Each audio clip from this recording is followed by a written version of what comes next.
Interest in the Avondale City Council meeting. I'd like to call to order the regular City Council meeting of November 3rd, 2025. Would you all please stand for the pledge and a moment of silence or reflection? I pledge allegiance to the flag of the United States of America and to the republic for which it stands, one nation, under God, indivisible, with liberty and justice for all.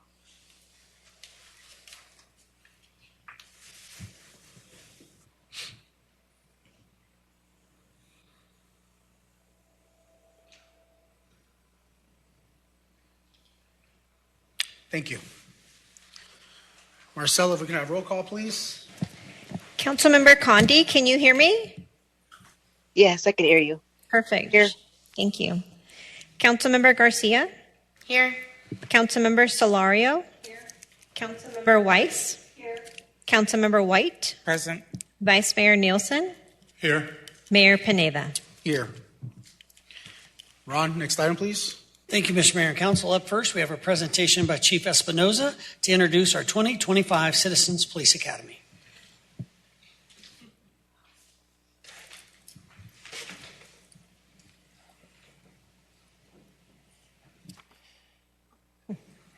Mayor, Vice Mayor, and Council, good evening. I am Officer Benavides, and I have the privilege of introducing and celebrating the wonderful group of people sitting over here behind me. These have completed the 2025 Citizen Police Academy. The Citizen Police Academy invites community members into the home that we call Avondale Police. Every Wednesday night for 8 weeks, these neighbors get a behind-the-scenes look into the work and the people that make our police department special. From a mock crime scene walkthrough to a SWAT demo, our desire as a police department is for our citizens to have a greater understanding of what we do and a deeper connection to the kind of people that we are. As host of CPA for these individuals, I can attest that the 3 hours of CPA on a Wednesday night go by very, very quickly.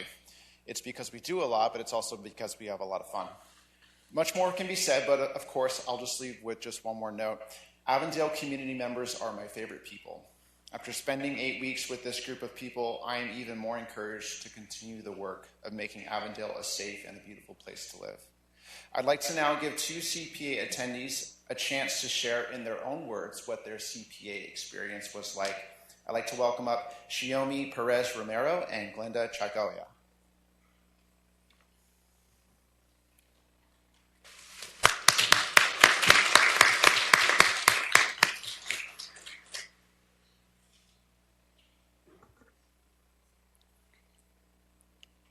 Good evening, everyone. My name is Shiomi Perez, and I am truly honored to stand here tonight as part of the City of Avondale Citizen Police Academy. Law enforcement has been a passion of mine since I was 16 years old when I joined the Police Explorer program in both the city of Peoria and the city of Goodyear. That experience lit a spark in a deep respect for officers and a dream to one day serve alongside them. I went to earn my degree in criminology and criminal justice from Arizona State University, becoming the first in my family to graduate from college. For the past 8 years, I've worked in the legal field in city, state, and federal cases and served as a domestic violence advocate for the city of Glendale. I'm also honored to becoming a court-appointed special advocate for foster children and for the abused and neglected children. As a domestic violence survivor, the biggest impact for me during the academy was the West Valley Sex and Human Trafficking Task Force. I had no idea how traffickers controlled their victims, the strict routines, and the constant changes and the unrelated pressure to meet their pimp demands. It's heartbreaking and eye-opening. I also want to thank Detective Carol for the domestic violence unit, that the way she used real-life scenarios to explain why victims don't leave, whether it's a lack of resources, fear, or financial burden. It's reality, and it was an incredible, interesting to hear the steps patrol officers and detectives take when investigating cases, especially in the case when we reviewed a tragic death of a child. It gave me a deeper appreciation on how much dedication and teamwork it takes to seek justice, even in the most difficult times. Lastly, another big takeaway for me was the compassion, patience, and dedication shown by every officer who took part of this academy. Officer Benny and Officer Redford, a special thank you to you both for organizing an amazing academy, for the food, hospitality, your openness, and willingness to help. You took the time to get to know each and one of us, and that speaks volumes about the heart of the department. Throughout this program, I've learned about the city and its people than I've ever had before. The city of Avondale is a truly community-based, unity, and full of heart that I am proud to be a resident of. To the officers who dedicate their lives serving and protecting, thank you. You're not just officers, you're heroes to inspire the next generation to lead with courage and compassion. Thank you.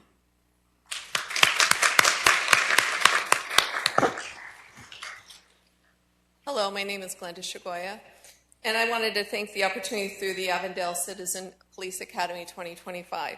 I am actually a resident of Glendale, so I got a little bypass into this. The reason for applying for this EPA is because one of the large parts of my family also reside in Avondale. I have a special needs daughter who lives in a group home on this side. Plus, I have a son and his beautiful wife and two wonderful granddaughters who also live over here. My son's also a detective with Avondale. So I've done some ride-alongs and I got to see some insight. But I'm also one of those mothers who likes to know what my kids are doing, and I've been involved since they were born. And this gives me some great insight. With involving myself with my 5 children, that it also allows me to come in and be involved in the CPA training. I learned about the high-risk vehicle stops, building clearings, the K-9 units, the motor units, real-time crime center, the use of force information that all officers need to know when they interact with the community, the VIP, the budget, the hiring process, taser training, SWAT, anti-sex trafficking operations, special investigations, and detective work.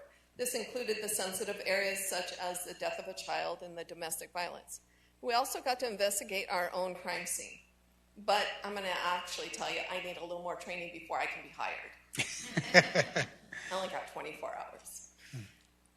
Under the leadership of Chief Espinoza, we became away with Avondale PD in a very unique and almost all aspects. Everyone I personally interacted with the exception of my son, I'm kind of biased, they were all passionate, and they all took their roles and responsibilities with great joy and dedication.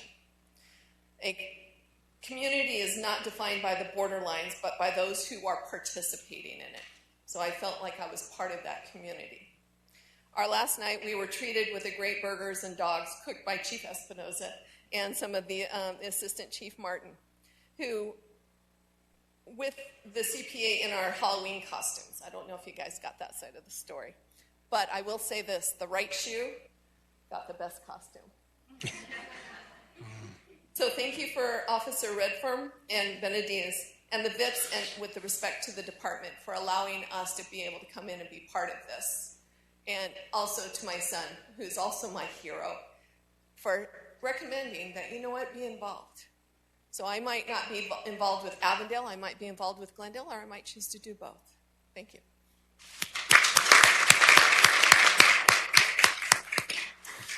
At this time, I'd like to recognize each individual person sitting here.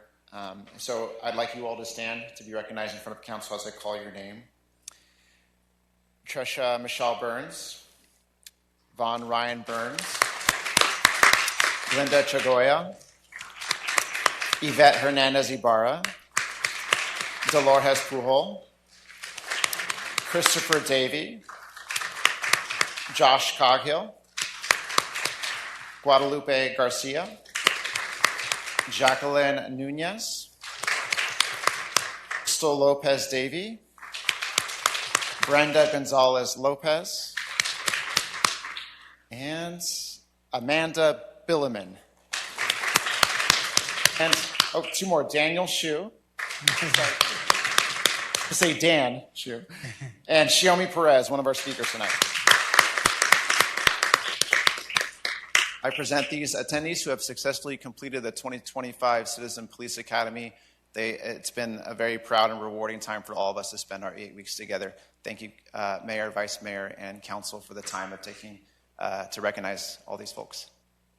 Thank you so much, Officer Benavides, Chief Espinoza.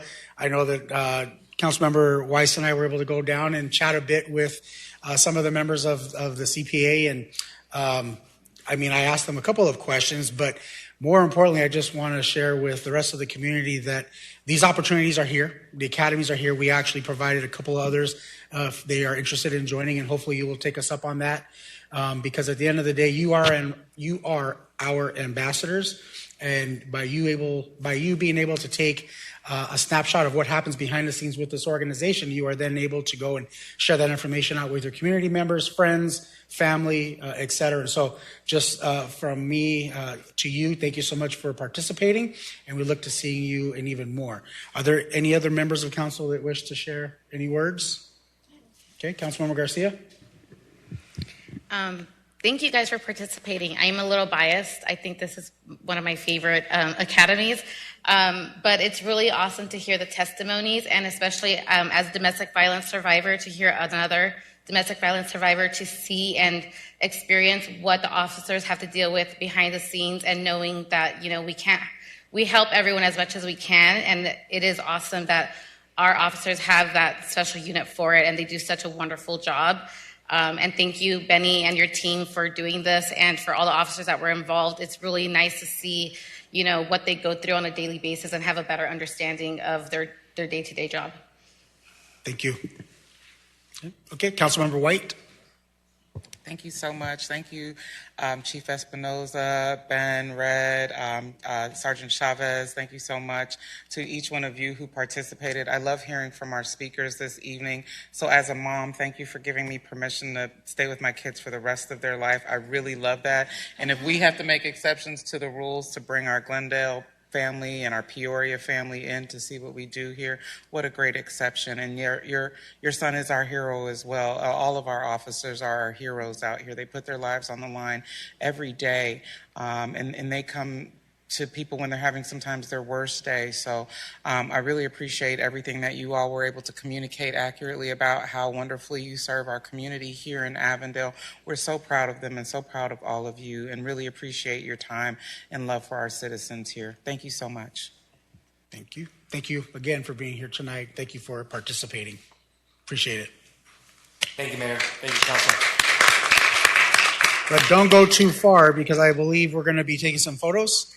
So if council wouldn't mind joining me down with members of the CPA, we can take some photos.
Next item on the agenda is unscheduled public appearances. Marcella, have we received any requests to speak? Thank you, Mayor. We have not received any requests to speak. Thank you. Item number 4 is consent agenda. Are there any members of council who wish to have an item removed for separate consideration? Seeing none, we got a motion from Councilmember White and a second from Vice Mayor Nielsen. And do we ask for Councilmember Condi to provide a voice vote? Councilmember Condi, how do you vote? Aye. Thank you. Thank you.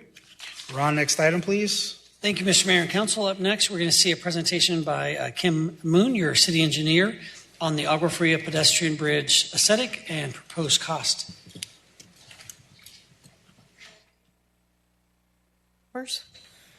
I'm Kim Moon, city engineer and director of the engineering department for Avondale. Tonight, I'm presenting an overview of the Agua Fria multi-use path trail pedestrian and bicycle bridge project, as well as some design alternatives and cost considerations to receive your feedback and direction prior to moving forward with final design and/or budget development. I do want to make note this evening, we do have the design engineers from Michael Baker International here with us in the audience. Looks like Stacy Matthews, and just want to welcome her.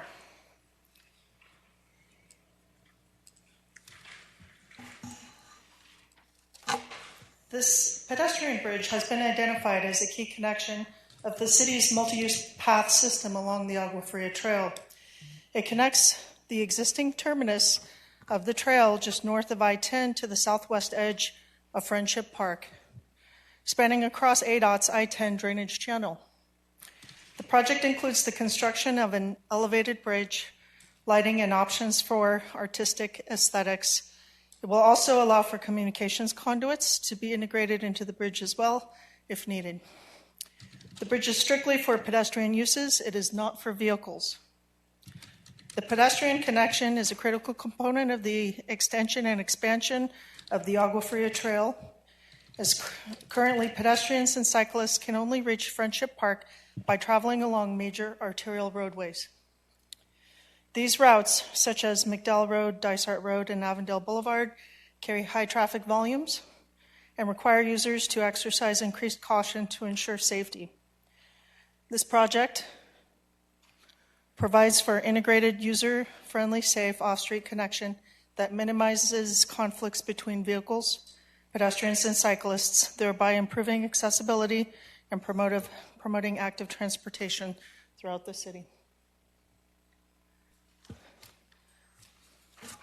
The next few slides include analysis and summary of key aesthetics, considerations, and related costs of the bridge concept for your consideration. As part of our evaluation, we looked at 3 primary material options for the pedestrian and bicycle bridge: weathered steel, wood, and concrete. Each of these materials has different characteristics in terms of span length, maintenance, and performance under local environmental conditions. Weathered steel allows for the longest spans, which means fewer piers are needed within the channel. It requires moderate maintenance and costs, yet has shown to perform very well in our dry climate.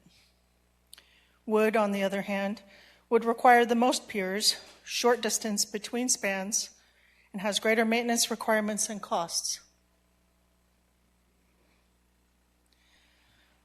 It tends to deteriorate more quickly in our hot, sunny environment, making it the least practical option for long-term durability.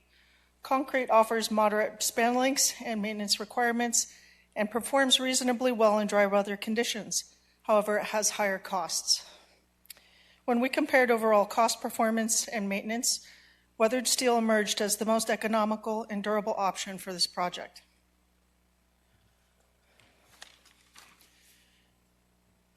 A few important criteria based on the agency's ADOT's requirements determine how high the bridge needs to be and the amount of disturbance allowed in the channel.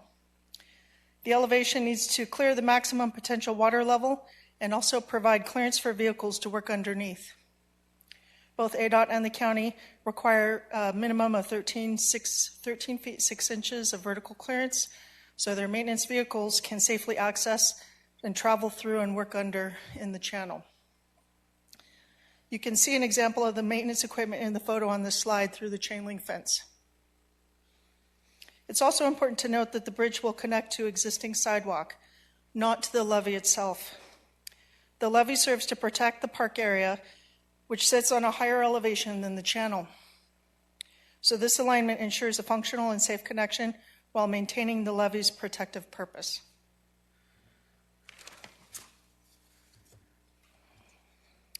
Shown here are preliminary design plans for both the north and south ramp connections on either side of the proposed bridge.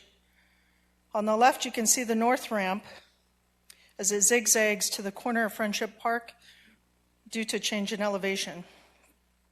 Note that the bridge cannot connect to the levee on the Agua Fria in this location. On the right, you can see the south ramp that will connect with the existing multi-use path. It was built under I-10 previously. Comparing the two pictures, you can see that the north elevation at the park is more than the elevation at the south. Hence, it requires more ramp length to zigzag to get it to the right elevation.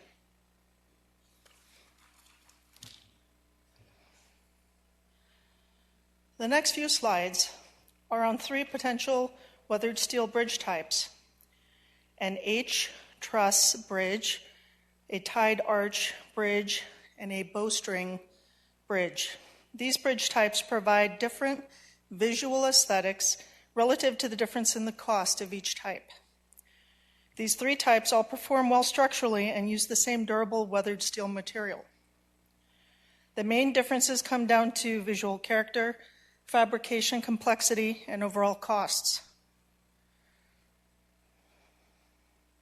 All 3 bridge types include security lighting attached to the railing, communications conduits if needed, and allowances for decorative pylons, some artwork, signage, specialty lighting, in addition to the pedestrian lighting. As highlighted here in orange, the H-truss bridge is the most straightforward and functional design, with vertical and diagonal members forming the sides in an H-shaped pattern. It's typically the most cost-effective option, simple to fabricate and easy to maintain. The structure has a clean and simple look, and it fits well in trail settings. It has an estimated total project budget of $7.6 million, which includes escalation to the year 2028. Estimated annual maintenance of $75,000 will fluctuate from year to year and can include bridge inspections every 2 years, electrical power, power washing, and lighting replacement. In these graphics, you can see the view of the length of the bridge and the pedestrian view from the bridge entrance. In this graphic, you can see the bridge from the air with Friendship Park and I-10 in the distance. In this graphic, you can see the view of the bridge from I-10.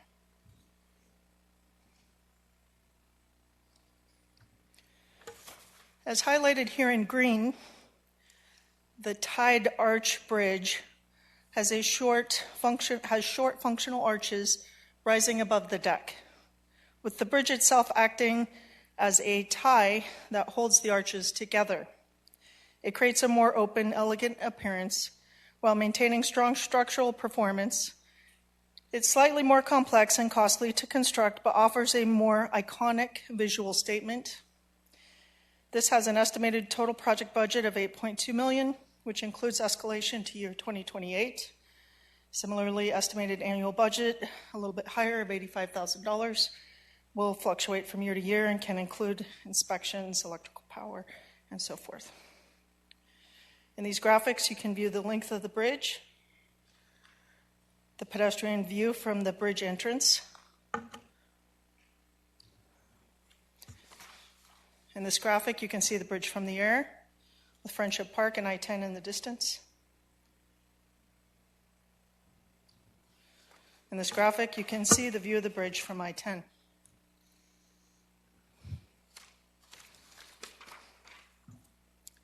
third bridge, as highlighted here in purple, is the bowstring bridge.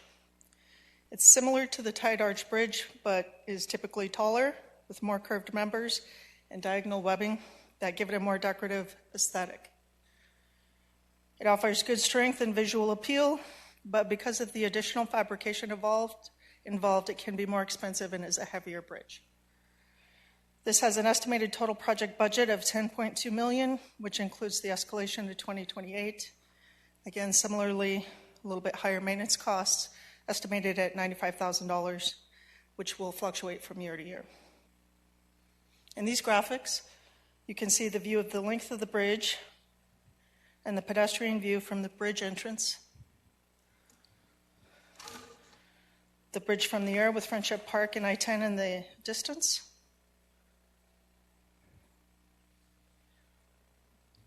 and the view of the bridge from I-10.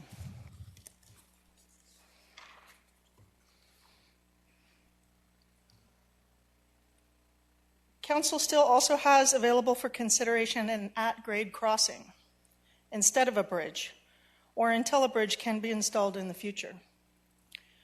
Last week I spoke directly with several representatives from ADOT and a representative from MEG to confirm that if the crossing were designed as an at-grade crossing rather than a bridge, there would be no issues with the previous funds and that was used in other portions of the Agua Fria Trail. And they confirmed that is true. And if you have any questions, I can go into more detail on that. A design concept was previously completed for this at-grade option, so we already have a conceptual understanding of what it would look like and how it would function, but we would need to do further vetting of this option with ADOT and Maricopa County Flood Control District. An at-grade crossing would be fully ADA accessible, providing a concrete path connection across the channel. However, this design would not include our typical trail amenities. There would be no decorative granite, no lighting, no site furnishings, since those elements are not permitted within the ADOT channel. This project also includes contingency for some additional requirements for an at-grade crossing. It would also require a gate to restrict access during flood events. Because it's located directly within the flow path of the channel, maintenance would need to occur regularly, especially following storm events. This includes removing sediment and debris that collect on the concrete surface and making occasional repairs due to ADOT's maintenance activities or water flow impacts. The total project budget for this option is estimated at $2.1 million, which includes some art components, but does not include lighting or furnishings, as these are not allowed. Annual maintenance costs are expected to vary year to year depending on the number and the intensity of storm events, typically ranging somewhere between $15,000 to $50,000 per year for concrete repair and debris removal. The amount would vary on the number and severity of the storm events. This is a high maintenance effort as related to other portions of the trail system.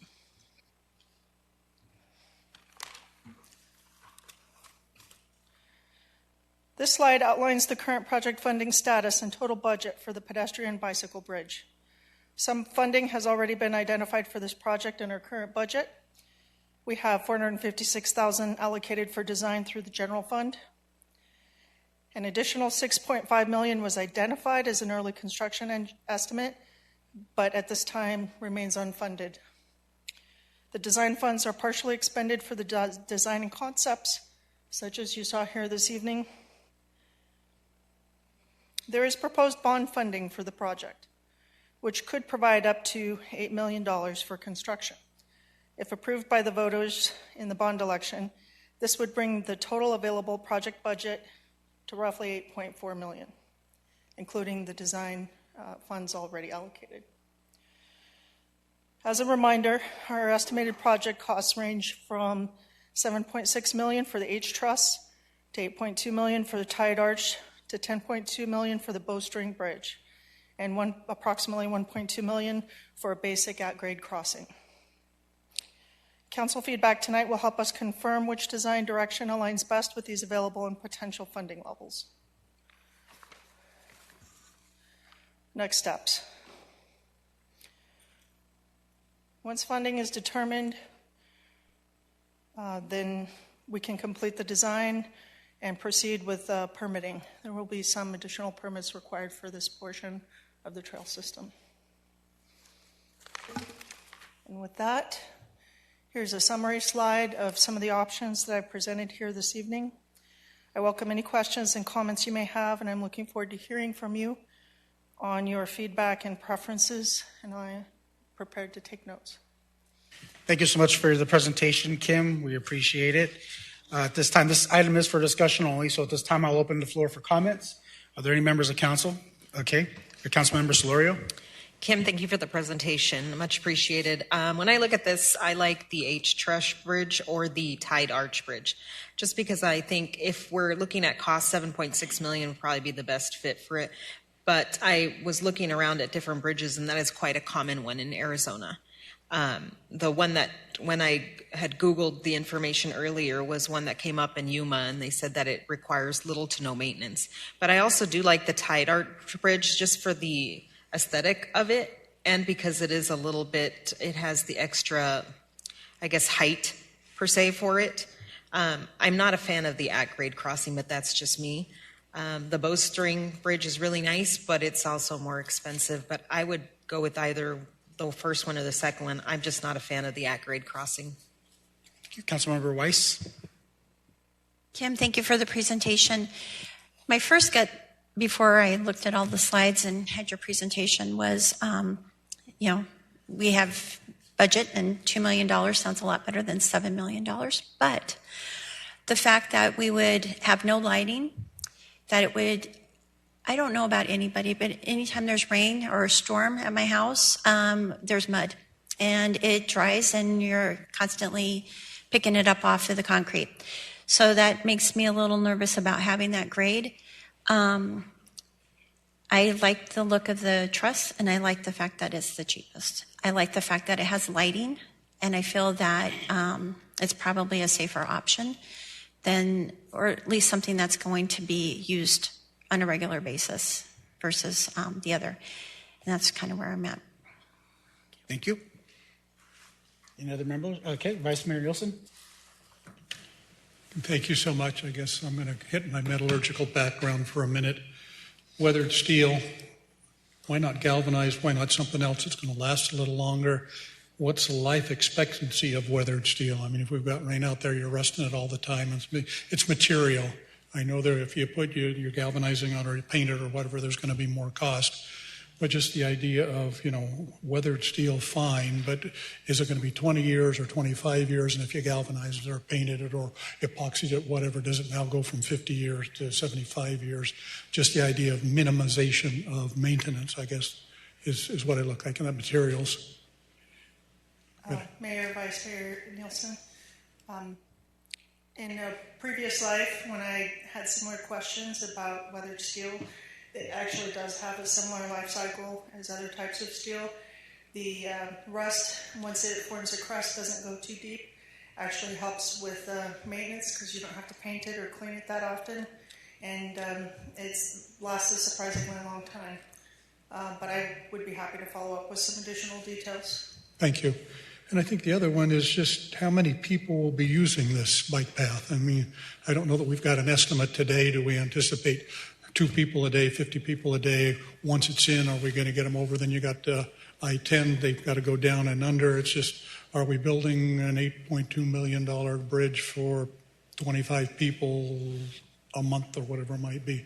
Again, I don't know if we can decide how many that will serve, but that would be just another question along that line. Mr. Mayor, Vice Mayor, and Council, I can ask Corey if he has an idea. Part of this, whether it's the bridge or the at-grade crossing, is to create the connection to the parks. So Council's priority has been from Festival to Friendship. Also, so when you take our east-west paths like Van Buren, from all the neighborhoods to get to there, they could use their bike along Van Buren, get to the Agua Fria Trail, and then be able to go to either park. So I think the numbers today are very different than the numbers once we complete the connection from the 2 parks. But Corey can maybe give you a number of uses today. Yeah, uses today would would be, I mean, even right now in the Agua Fria and Van Buren, when we did have trail counters out there, we were seeing anywhere from 50 to 60 people per week. But that was with the trail network that led you to a dead end or no connection that was gaining to a regional amenity. We do know we have that traffic concern at Friendship Park. This would allow an alternative mode of transportation to get there. You could ride a bike or walk to the park. You would no longer have to use a car or take up a parking space. The park currently is seeing 1.3 million visitors a year, so it's pretty significant. I'd also say a connection like this with the hub of the park being a part of it would make the park an amenity that others would want to come to and possibly host race events, or the city could partner with them to host race events, because we'll have a pretty strong segment of path that you can get to south from Friendship Park. So it would also become maybe an economic driver to attract some new visitors to our community. Thank you so much. Appreciate that, Corey. I think just the last comment of the ones there, I like the tiered arch one just better than all the other ones, just the way that it flows and whatever else on there. So my preference. Thank you, Vice Mayor. Any other? Councilmember White? Mayor, I want to, if Councilmember Condi has something, I'll let her go first. Councilmember Condi, do you have any comments? Yes, I do. Actually, I agree with Councilmember Solorio and Weiss. Definitely am not interested in the at-grade crossing, just because, like she mentioned, with water flowing, with dirt, having to keep that upkeep and maintenance is going to be more. But I do like the H truss. The main difference between that and the tiered arch obviously is just the arch, but looks like it's exactly the same width and materials being used. So my preference would be the H truss first, and then the tiered arch second. Thank you so much, Councilmember Condi. Councilmember White? Thank you so much, Mayor. Thank you so much, Kim, for an amazing presentation. Thank you so much for being out here. If you may, sir, I just want to give a brief story because I just got back from Portland, Oregon's Impact Transit Conference, and I had the opportunity to go to a pedestrian-only bridge, and transit bridge. It's called the Tillicum Crossing. And it's a space where there are no cars that are there, and this bridge spans the Willamette River, and it's called the Bridge of the People because it's the first kind in this country built specifically just to facilitate non-auto transit across a bridge. So seeing this come out to Avondale is amazing. The thing I like most about their bridge that I see in these features, which is why I wanted to share, is the cable stay designed. So it's more of the artistic kind of cable, but I see some elements of cables here in our bridges. So the only option I really like here is a tiered arch bridge. I'm fearful of bad kids like me who go to the edge of stuff and want to jump off, right? You just want to try and propel and all that kind of stuff. So I would like a higher edge to the bridge, but I like how their cables are going to be in this type of structure because it's super important to the engineering of the actual infrastructure, and I believe that we're coming out with very good reasons to have a bond for this type of item, and so I believe that if we are able to have those funds, that fits into that affordability space. And then one of the neat things about the bridge that I had the opportunity to see, they have running water under there, so their lighting system changed based on the river's current, which was something really neat that I learned about. So it might be neat if we have you guys are shaking your head. It might be neat if we have something functionally fun about it that makes it Avondale specific. And it sounds like you guys are doing some of those engineering design elements already, so I won't overstep my bounds. I just wanted to share my experience and my support. Thank you. Mr. Mayor, before you go on, I didn't hear the Vice Mayor. Was he also the H as a primary? Vice Mayor? Oh, tiered arch bridge. Thank you. So the at-grade crossing, is it literally at grade at the bottom? Is there a pad? So as was referenced earlier in regards to debris and rainwater, and while we don't get a lot of rain, I don't know how often ADOT flushes or any other organization utilizes that channel to flush out things from time to time. I don't know. So whether it's related to weather or if it is related to a scheduled release, I don't know how often that would impact this crossing.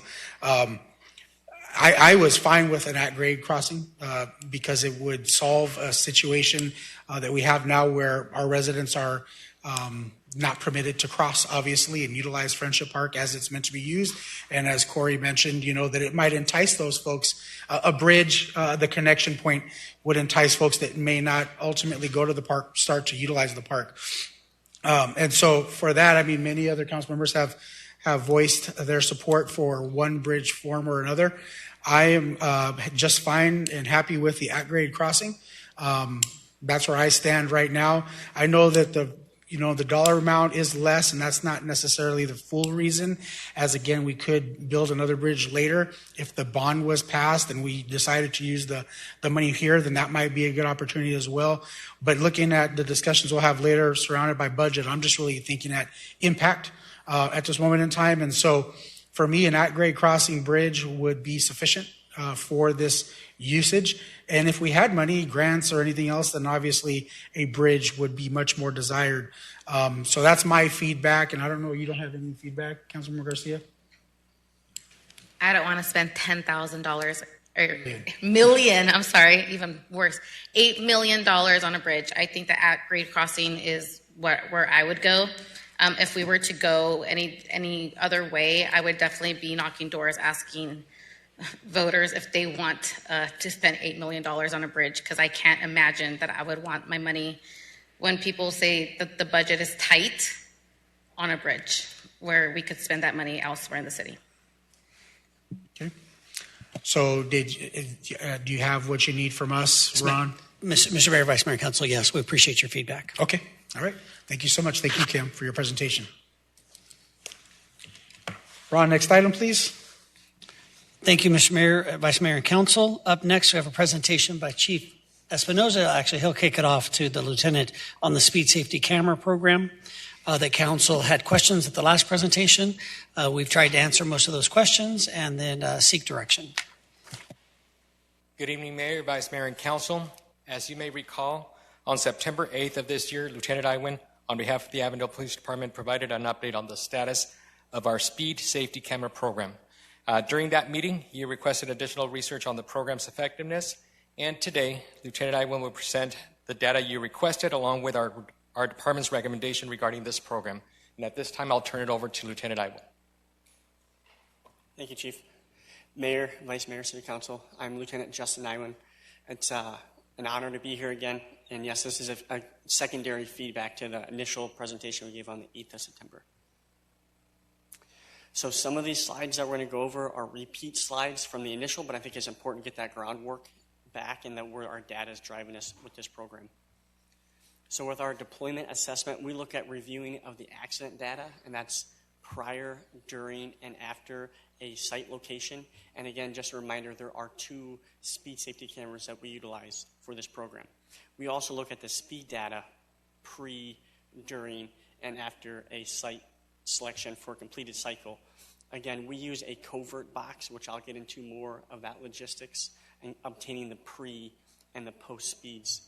Again, this program was derived to help reduce the number of vehicles speeding in our roadways for the long term and help curb and bring healthy driving behavior to the city of Avondale. So program effectiveness. We have the 3 locations up on the board here. These 3 locations are the locations that we use to cite our violators. So location 1 was Van Buren and 107th. Location 2 was on Dysart, which was Thomas and Indian School. And location 3 was Avondale Boulevard, and that was just north of Jefferson and just north of Maricopa Street. One of the points of feedback council wanted was how many citations from this program were generated to resident versus non-resident drivers. So again, we use a date range of August 1st, 2024 to July 31st of 2025. So our resident, non-resident citation issued totaled 12,127, which our resident received 2,174, and non-resident was 9,953 citations. And this just provides council with a visualization map of actually where those cameras are at and which direction you would have to be traveling. You'll see on here we have blue would denote the Van Buren 107th, yellow denotes Dysart, green is Avondale Boulevard, and you also see on here red, which on October 13th is where we deployed the speed safety cameras on McDowell Road at 109th and 112th Avenue. So we'll look more at program effectiveness. We're going to look at Dysart Road first. You'll see on here that we have pre, during, and then 2 posts. So initially when we have a site that we're going to utilize our speed safety camera, we'll put our covert box. A covert box is simply that. It's covert, so no one's alerted to any device capturing data. It's very small in size and is placed on a light pole to get the natural flow of traffic for our vehicles. And that is posted 1 week prior to the deployment of our speed safety cameras. And for post-deployment, we wait a week and we deploy it for our post speed. Here you're going to see a 4th post-deployment speed, which we deployed that covert box on September 22nd to the 29th.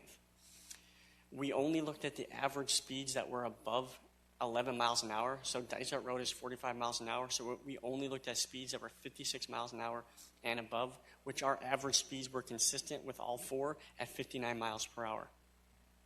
Now if we look down to that second block of data, we're going to look at the total number of vehicles and the total number of vehicles that were exceeding that 11 mile an hour range. So with our pre-deployment, we saw 60,000 vehicles, and 3,200 of those were exceeding that 11 mile an hour range. Our post-deployment, we saw 59,000 vehicles, and we did see a decrease in the number of vehicles that were speeding at 1,600, just shy of 1,700. And just frame of reference, that was May 6th to May 13th. Our post-deployment, again, was September 22nd to the 29th. We saw an increase of vehicles at 5% at 66,000, and we saw our number of vehicles jump back to that pre-deployment range at 3,100. Now we're going to look at Avondale Boulevard. Here, the speed limit is 45 miles per hour. Again, our pre, during, and post average speed remain the same at 59 miles per hour. If we look down to that second block, we'll see the data for both locations. For our pre-deployment number of vehicles, we saw 128,000 vehicles, and we saw 2,900 of those vehicles that were over the 11 mile an hour threshold. We did see a 22% increase at 157,000 vehicles that were traveling, and we did see a decrease about 37%. So that brought us about 1,800 vehicles that were over that 11 mile an hour range. And again, at the request of council, if need be, in 4 months, we would do the same thing that we did with Dysart Road, would be go back to see if there was any change in that long-term driving behavior. Another piece of information council asked for were the number of citations that were issued by our officers in the city of Avondale. And you'll see on here we do have a date range of October 1st of 2024 to September 30th of 2025, which is different than the date range that we used. The reason for that is our track system, which is our digital system for giving citations and warnings, didn't actually go live until the very beginning of September. So to be consistent, we wanted to give it a full year worth of data. So again, this was only for our officers writing citations and warnings at 28701A, which is our speeding citation. Our citations were 1,240. Our warnings were 979. So that averaged 185 citations and warnings per month. So we're going to look at budget implications. So this is our total anticipated cost for fiscal year 2026, with an average for our speed safety camera and associated expenses at $209,482, and personnel for 4 employees. Currently, we have the 2 that are full-time for courts and the PD. With council's approval, there'd be 2 additional employees, which brings that total up to $352,000, which is a total of $561,482. However, I do want to highlight that this does not include when we have a high number of captures on our camera. So as I alluded to earlier, that we moved the cameras onto McDowell Road, we saw a significant increase in the number of captures. And within that first week, we already had to outsource some of that workload from our single CSO that does all the work for this to other CSOs to help get through that queue. Again, this is a repeat. This is the court collections. The general fund brought in $391,000. Court enhancement fee was just under $40,000. Defensive driving school diversion fee was $287,000, and our court enhancement fee was just over $25,000, which brought us to a total of $743,665.19. I want to touch on some of our speed safety strategies that here at the police department we're committed to. we're committed to prioritizing filling our traffic officer vacancies. So currently we only have 3, and we have vacancies for 8. And the reason for some of those vacancies is that we have some of our officers that promoted to sergeant and moved over to other specialties. However, knowing that we had some vacancies, I want to come to a solution and how we can fill some of these vacancies. We just graduated 8 from our law enforcement academy that are entering into our field training program, which we can, when they complete and become solo capable, use those to fill some of these vacancies. We also have one of our officers that is in the final weeks of his field training program, and we have a lateral that is in the field training program. And 2 weeks ago, we just sent 10 of our recruits to the academy to become law enforcement officers at the end of their training. So we have some numbers coming in that would help fill some of these vacancies for our officers. And again, we only do have the one CSO that primarily handles these traffic safety key reviews. Currently we have 5 speed trailers, and those speed trailers, which I'm sure you've all seen, are placed along the road that give the digital readout of what your speed is along that road. They're usually deployed for a month at a time. But not only do they provide a digital reading of speed, it also captures data. And that data is daytime and number of vehicles and the number of speeders through a certain area. And with these speed trailers, we do see a decrease in speed by the end of them. However, I can't attest to if that speeding reverts back to normal pre-deployment speed, much like our speed safety cameras. We also do have 4 covert boxes, which I touched on earlier. And these covert boxes are used to get that natural flow of traffic on our roadway to ensure that we're deploying our resources appropriately. So that kind of leads us into our next bullet point, which is a target enforcement. So using the data that we're getting from our speed trailer and our covert boxes allows us to do target enforcement. So fully staffing our traffic bureau allows us to get our officers in strategic places at dates and times. It also allows us to spread our officers throughout the entire city of Avondale, getting more visibility of traffic officers on the roadway, and with the ultimate goal of decreasing the speeding on our roadway. We'd like to increase our LiDAR and radar units for our patrol officers. With the implementation of our take-home vehicles, prior to, we had 10 LiDAR units in our department, where an officer, when they come on shift, would have to check that out and utilize that for their shift and then check it in at the end of shift. But now with our take-home vehicle program, we're committed to purchasing more LiDAR units so that our officers have that tool readily available to them in their patrol vehicle. That way, when they're not responding to calls for service, they're able to touch on some of these saturation points that we'll have identified for them to help drive down the speeding issues in our city. Also, I'd like to touch on when a traffic stop is conducted by whether that's a traffic officer and or an officer on the roadway, it does humanize that traffic stop. Not every single contact we've had with all of our citizens, as you saw before, results in a citation. Some of those changed behaviors result from just a simple warning that we give our officer or give our citizens of Avondale. So continue on with our speed safety strategies. We'd like to do a new speed safety campaign. We've done some of these in the past where we've done videos and some of our posts on our social media page. As you can see, we're very fortunate, as we saw yesterday with the raceway here, to do some of our slogans that actually cater to that.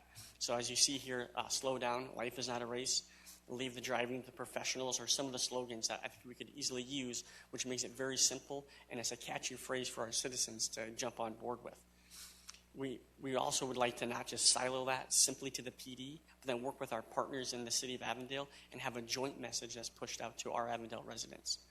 And I also understand that not every individual that drives on our roadway are going to be Avondale residents and or follow our social media pages. That's why I think utilizing our message boards with these simple, catchy phrases that leave the racing to the professionals, something that they're going to remind them that when they're traveling in the city of Avondale, that the speeding is not going to be acceptable, and just those unified messages. Our Traffic Bureau also participates in the West Valley Speed Enforcement Task Force, and these are held throughout the West Valley, where the host agency will identify areas of concern, and all agencies will conduct enforcement in those specific areas. Here in Avondale, we've had the pleasure of hosting a couple of these. We'd like to increase those number of hosting of these task force. That way we get a lot more officers in our city driving down that speed and just having a very big visibility of officer presence on our roadway. We'd also like to partner with our engineering, as Director Moon spoke earlier, on roadway design, which is designed to decrease speed and accidents. They currently have a grant, which is a Safe Streets and Roads for All. I know they field concerns from our citizens just as much as we field concerns from our citizens, but partnering with them to get into environmental designs on roadway to maybe make it feel like it's a little bit smaller to help naturally drive down that speeding on that roadway. And currently we do have traffic cameras at a good majority of our intersections. And these traffic camera allows us to tap in and look at live feed of the number of flow of traffic that we have going through our city, which also allows us to divert our officers in specific locations if we see an increase in traffic. We also have a flock camera system that we utilize and would like to continue to utilize and grow that program. The flock camera system is very important to us. When we get descriptions of vehicles, and maybe not a license plate, but a description of a vehicle, and we can utilize this system, which would allow us to figure out where this vehicle is traveling at dates and times, and hopefully make contact with them to advise them that whatever driving behavior they're conducting is not safe for our roadways, and just hold people responsible and make sure that we're being good partners and stewards with all the drivers on the roadway. So our recommendation is based on a review of data, including long-term effectiveness of our speed safety cameras, cost analysis, employee time commitment, and we did a debrief of this program. Our recommendation is termination of the contract with Vera Mobility. We would remove the speed safety cameras on December 31st, 2025, and cancellation of the program of Vera Mobility on June 30th of 2026. And the reason that we have some months gaps in between there is to allow for the PD queue and the courts queue to be cleared out before the cancellation of the program. And the cost of the cancellation of the program is $107,000. And myself and Chief Espinoza will be up here to answer any questions. Thank you so much for the presentation. A lot of information, and definitely one that members of the community have I know, chatted with me on and shared their information and their opinions and thoughts on this program itself. So I will open the floor to comments from the rest of council. Okay, Councilmember Weiss. Thank you so much for the presentation. Looking at the slides where you went back, number one, when we asked you for more data, you gave it. Thank you so much for coming back and giving us more data. One of the things that at the last council meeting that we discussed this, that kind of dawned on me at the end of the meeting, was the fact that we couldn't move the cameras because we hadn't made a change in driver behavior. And we couldn't do it until we got to like a 50% decrease, I think it was, in speeders. And the fact that we couldn't move it for so long, just to me, is also a data point. Looking back at Dysart Road and seeing that that was not a sustained decrease, that it went back to the pre-deployment number of people who were speeding again, it kind of tells me that this probably is not it didn't do what we wanted it to do, which was to decrease speeders and to promote healthy driving. So I would support your motion. So thank you. Thank you. Any other members of council? Okay, Councilmember White. Thank you so much, Ivan. I appreciate your presentation. Excellent information. You went above and beyond with the additional data points. So I wanted to thank you, Chief, and for also presenting that. I have quite a different perspective on concerns, so I'll talk to you based on the industry that I came from. I shared this in private, so I'll take it to the public as well. When I think about a contract, the contract period is normally put in place so that we can get a run of data based on our relationship with the organization. One of the things I admire most about the city of Avondale, and also I shared this with City Manager Corbin, something that changed about us since City Manager Corbin has come to the city of Avondale is our credit rating has increased. So when we went out for a bond, we got higher credit rating. Outside of City Manager Corp and I also joined the city, and our credit rating increased. Those are the only two major changes that happened.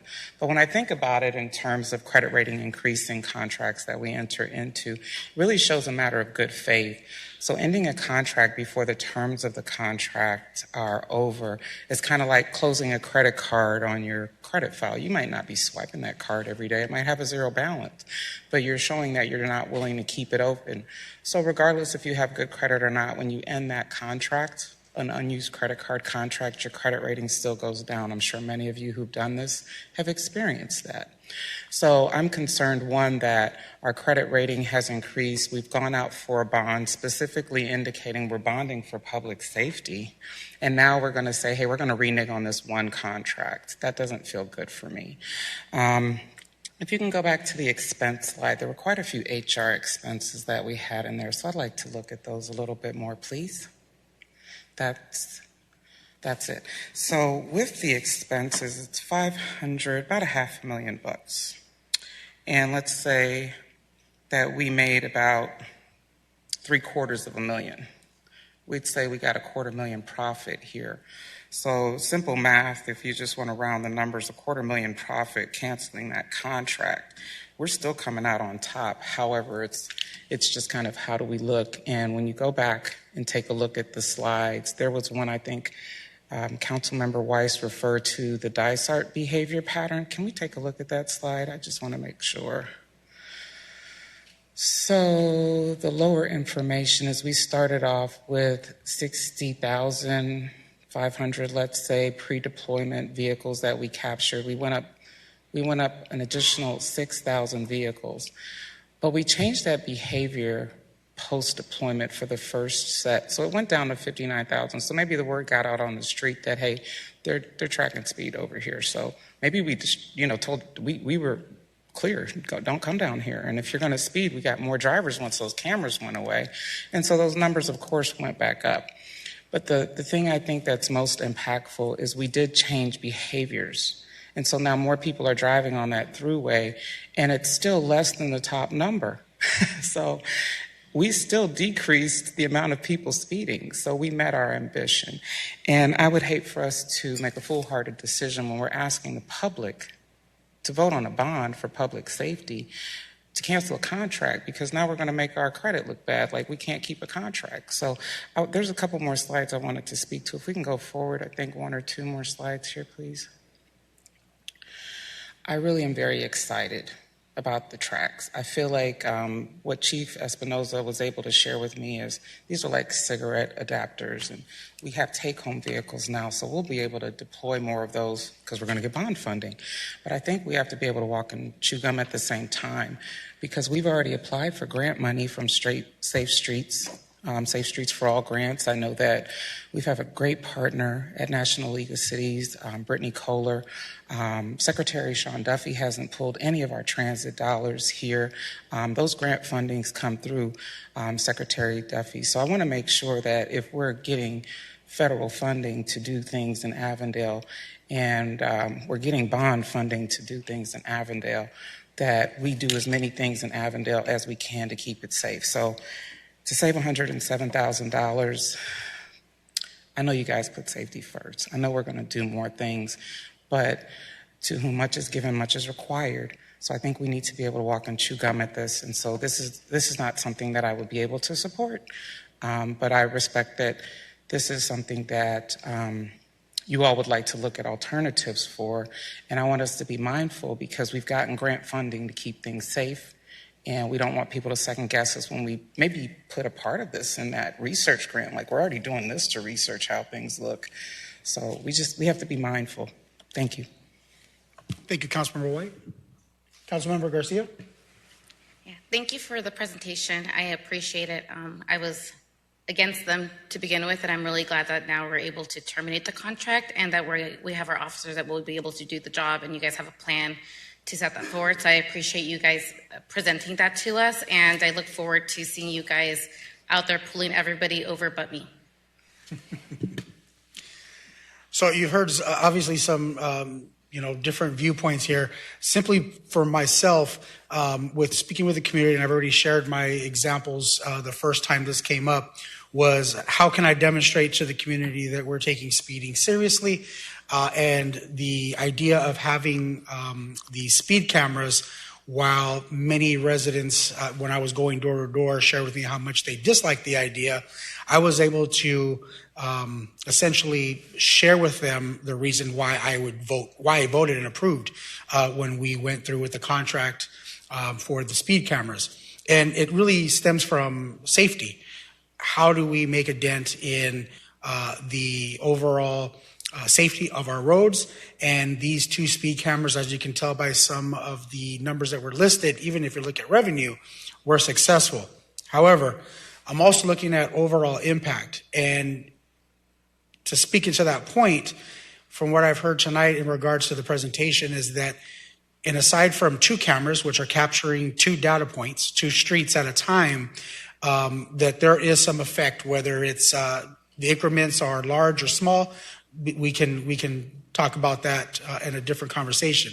Nonetheless, based upon what was shared tonight through the presentation in regards to expanded coverage, as well as more members of the motorbike team, the different tools that can be applied in regards to the LiDAR and the radar, to me, satisfies what my commitment to the residents was in regards to safety. And that is, if I can utilize tools, software to make 2 roadways safe, then how can I get in the way of making even more roadways safe here tonight based upon what you've shared?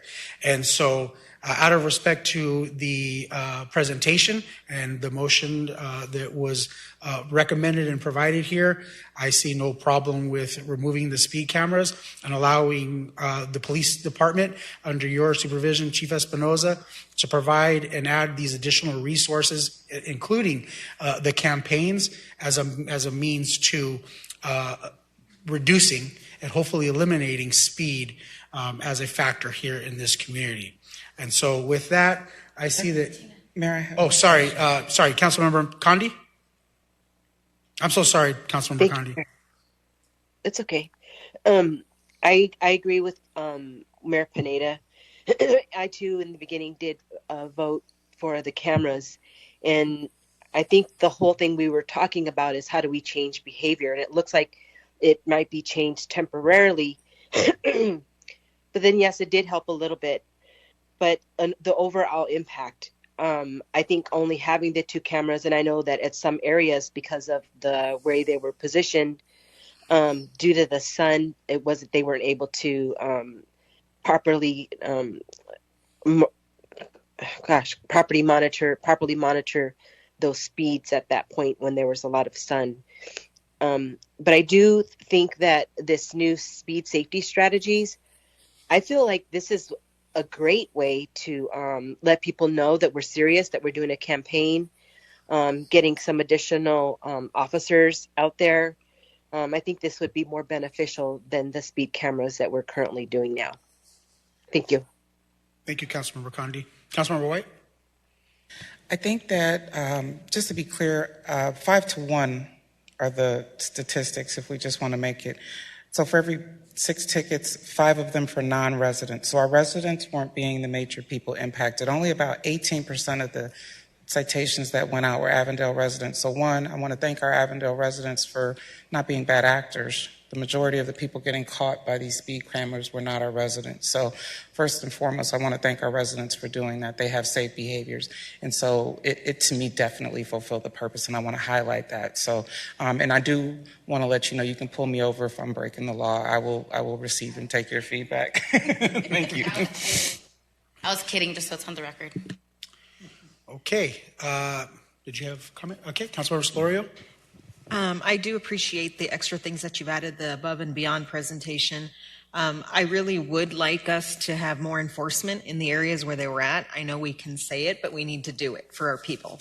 And I get that sometimes vacancies become open or not. I did look into the Safer Streets grant. That is a large portion of the Safer Streets grant, to have countermeasures in there. So that may be something that we may lose, which is a grant. So, I mean, granted, certain things we know we run by our residents and such, but that is a big component, and I actually have a reference number for that. So if we're prepared to lose something like that for counteractive measures of safety, we also need to consider that part of it. I get that some people think it's a nuisance, and I think that we can do better in some areas like a campaign and such, but we also need to think of both sides of it. We're talking about not spending money for a bridge and, doing that, but yet we want to take $100,000 and do that. So, I can go out to our people and justify where we spend our money all day and every day, but that is one of the safer streets components that is written in there for the 2025 standards. Councilmember White? And again, I want to thank the current administration, Secretary Sean Duffy, for being able to make the Safe Streets for All grants available for us to have here in the city of Avondale. And I want to acknowledge the current administration has not taken a dime of money from the city of Avondale. And from what I understand, not from any of the MAG people in the West Valley. I don't know what's going on everywhere, but I know that we're safe over here. So we want to show our appreciation by using the money we get grant funded. Thank you so much. Thank you. Okay, if no other comments, we got a motion from Councilmember Garcia, a second from Vice Mayor Nielsen. Oh, sorry, Councilmember Weiss. Okay. Sorry, I didn't see your hand there. No, it's okay. Councilmember Solorio, thank you for bringing up the grant. I do have a question. Does our termination of this contract affect our grant? Mayor, Vice Mayor, we don't believe so. We have a comprehensive safety plan that we just presented to council, so we believe that we'll be able to keep the grant. We're just getting started with it. The first year is planning, second phase is implementation of those kinds of things.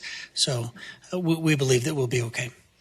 As a member of the National Transportation Infrastructure Services, I just want to clarify, we have a research grant. This is research data that we should be collecting through the contract period. So there's a contract period we're cutting short, and this is a part of the research that was used, just for clarification.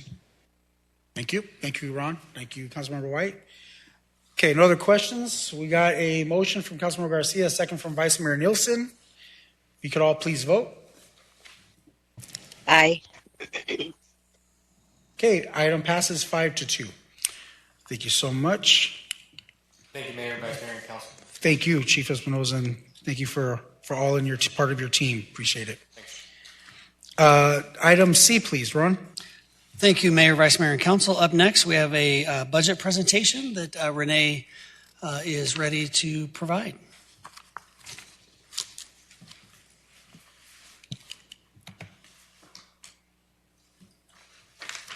Good evening, Mayor, Vice Mayor, and Council. Tonight we are kicking off the fiscal 2027 budget process.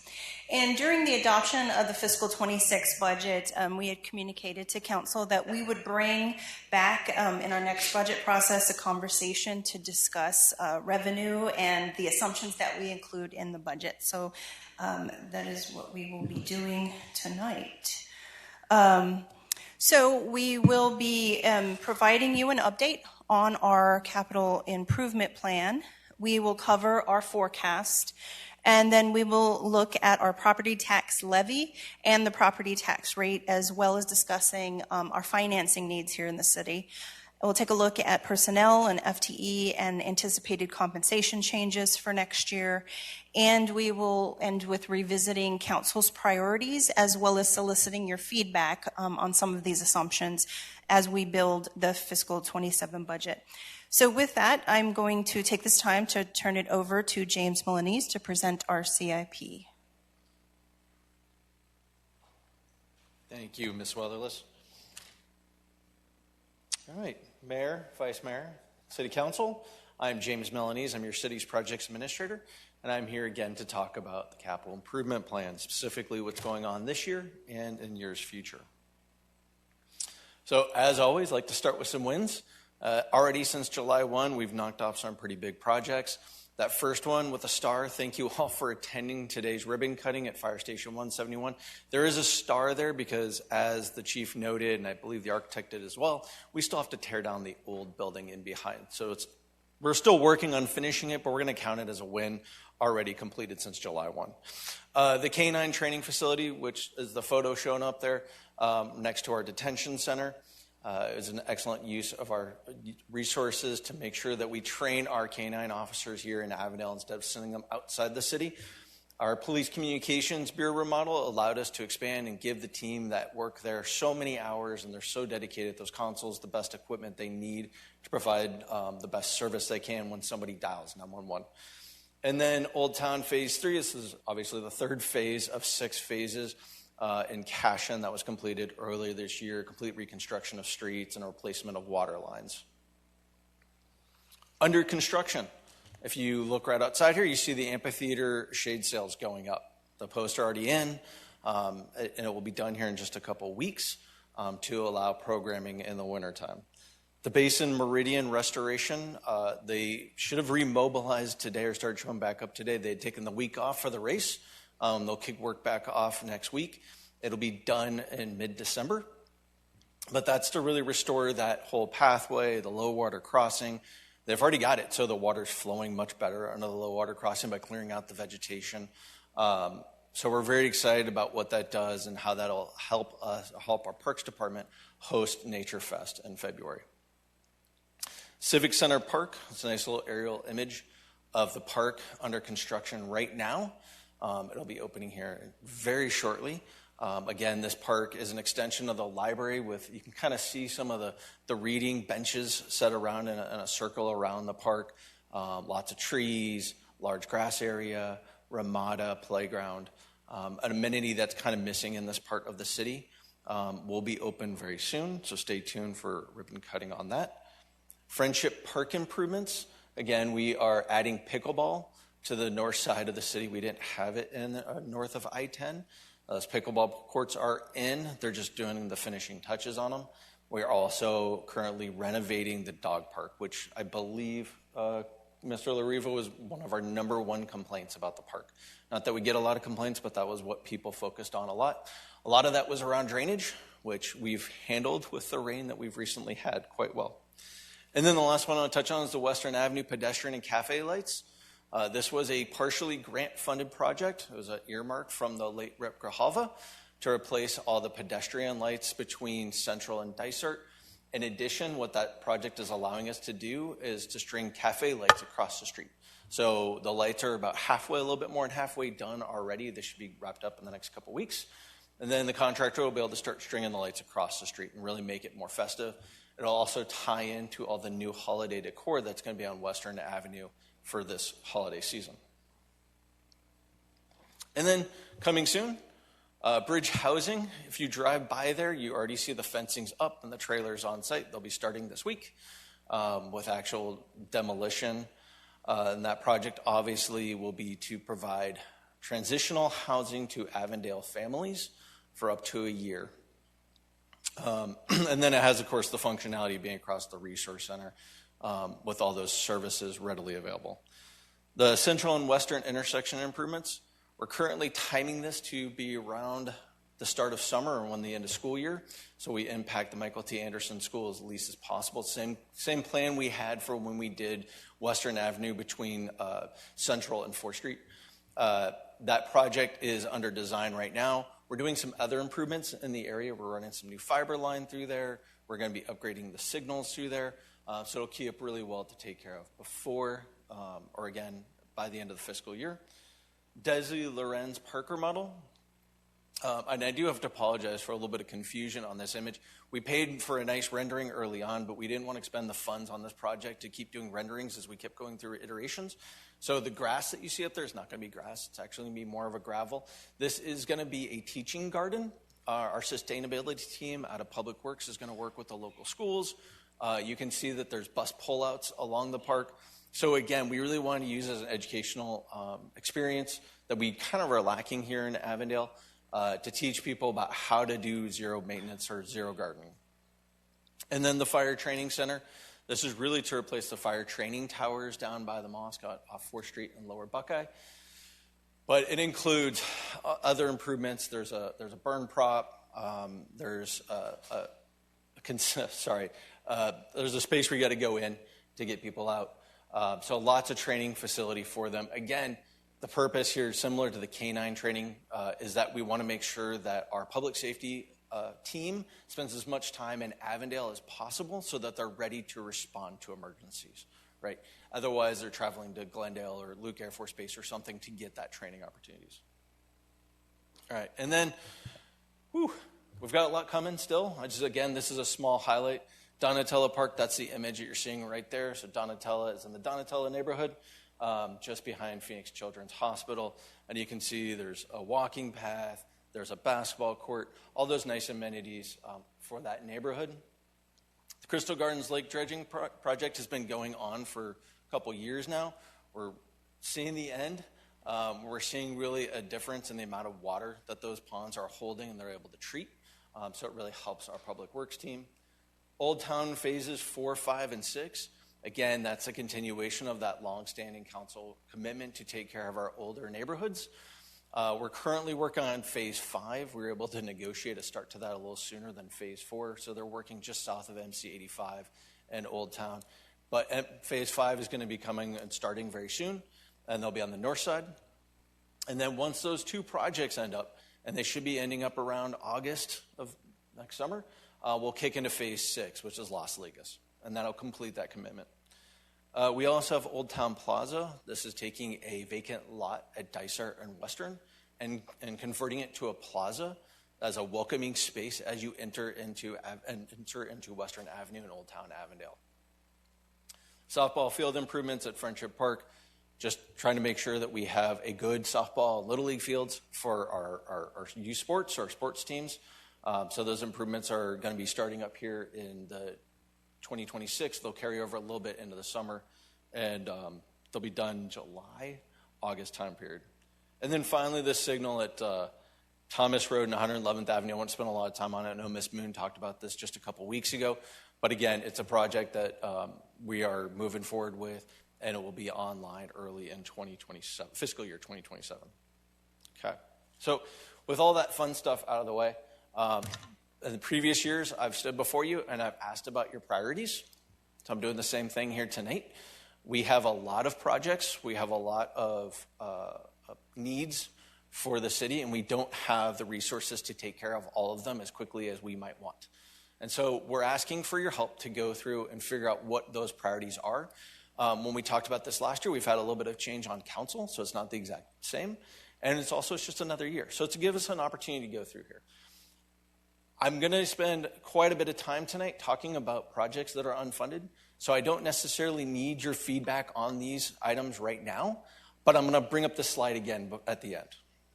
I do want to say I pulled out maintain budget. We know you want us to maintain the budget.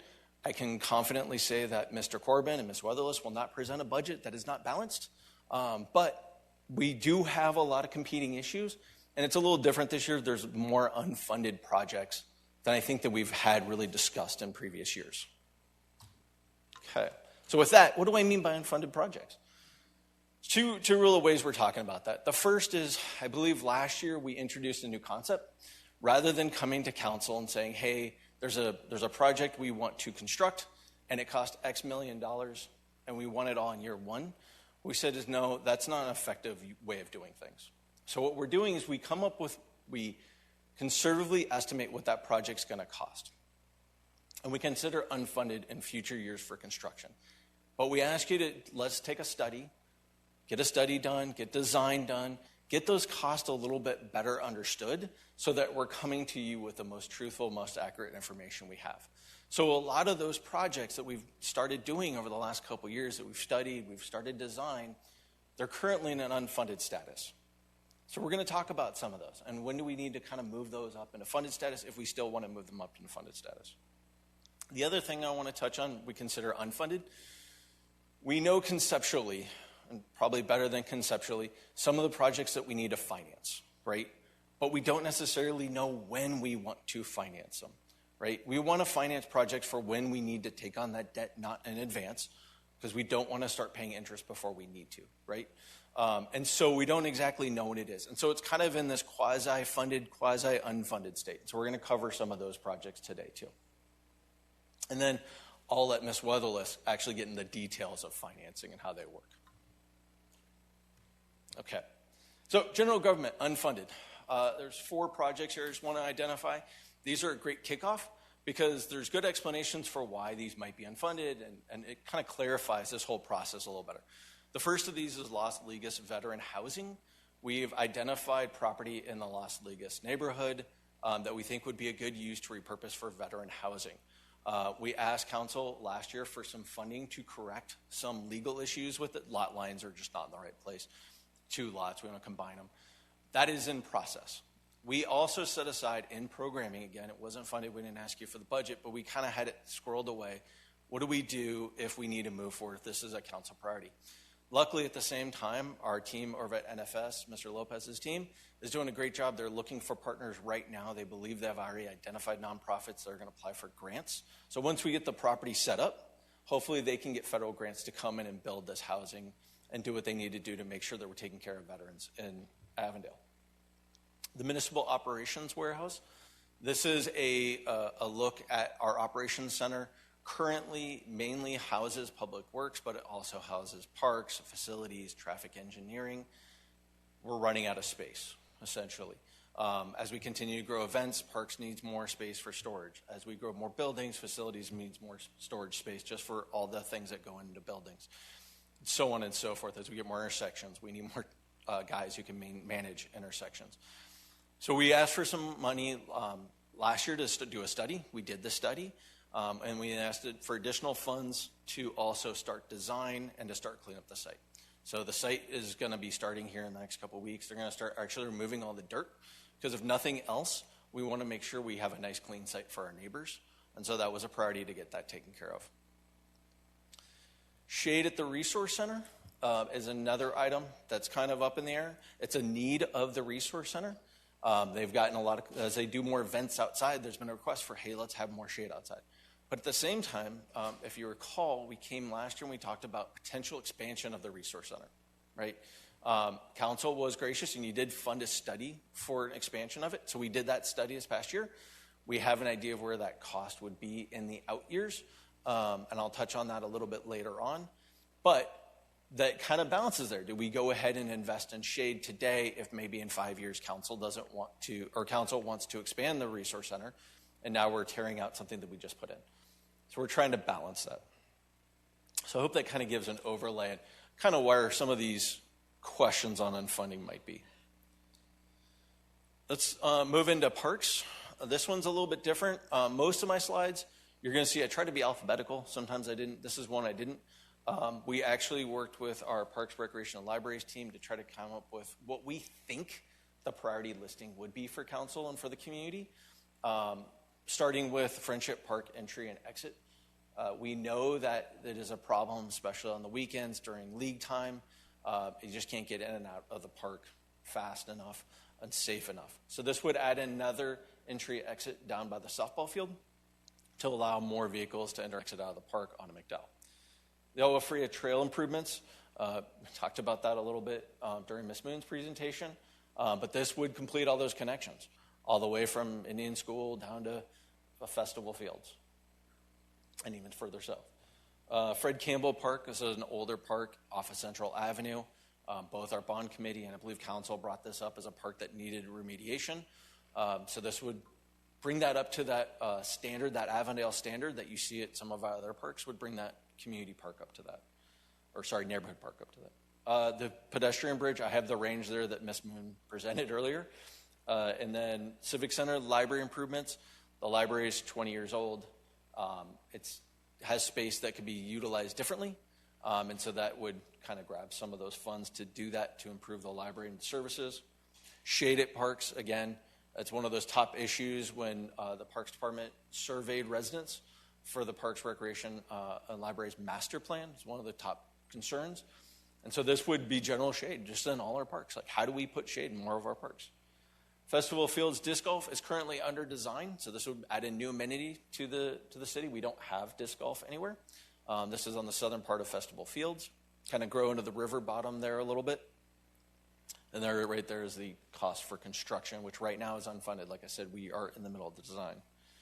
Library, office, furniture, and shelving. Again, most of what we've done to date on the two libraries recently, either what we just did at Sam Garcia or the planned work in Civic Center Library, would be more on the public-facing side. This would also take care of staff. And then indoor pickleball at Civic Center. I know our city manager was very excited about this project just a couple of years ago. We did a study on it. It was very expensive. So thankfully, we have a wonderful economic development team that is looking for a public-private partnership that we hope that we can bring to council soon. That would significantly reduce that cost to the city, but still provide an important amenity. Right. Public safety. Again, what I'm pulling out here is Southern Avondale Fire Police Substation. It's up there for $28.8 million. That is the complete cost of the project, including a new fire apparatus. Of that, we had earmarked $10 million to come from bond funding. So that's why it's there today. It is not fully funded as of today. 4 additional communications consoles. Thank you again for your investment in our communications bureau.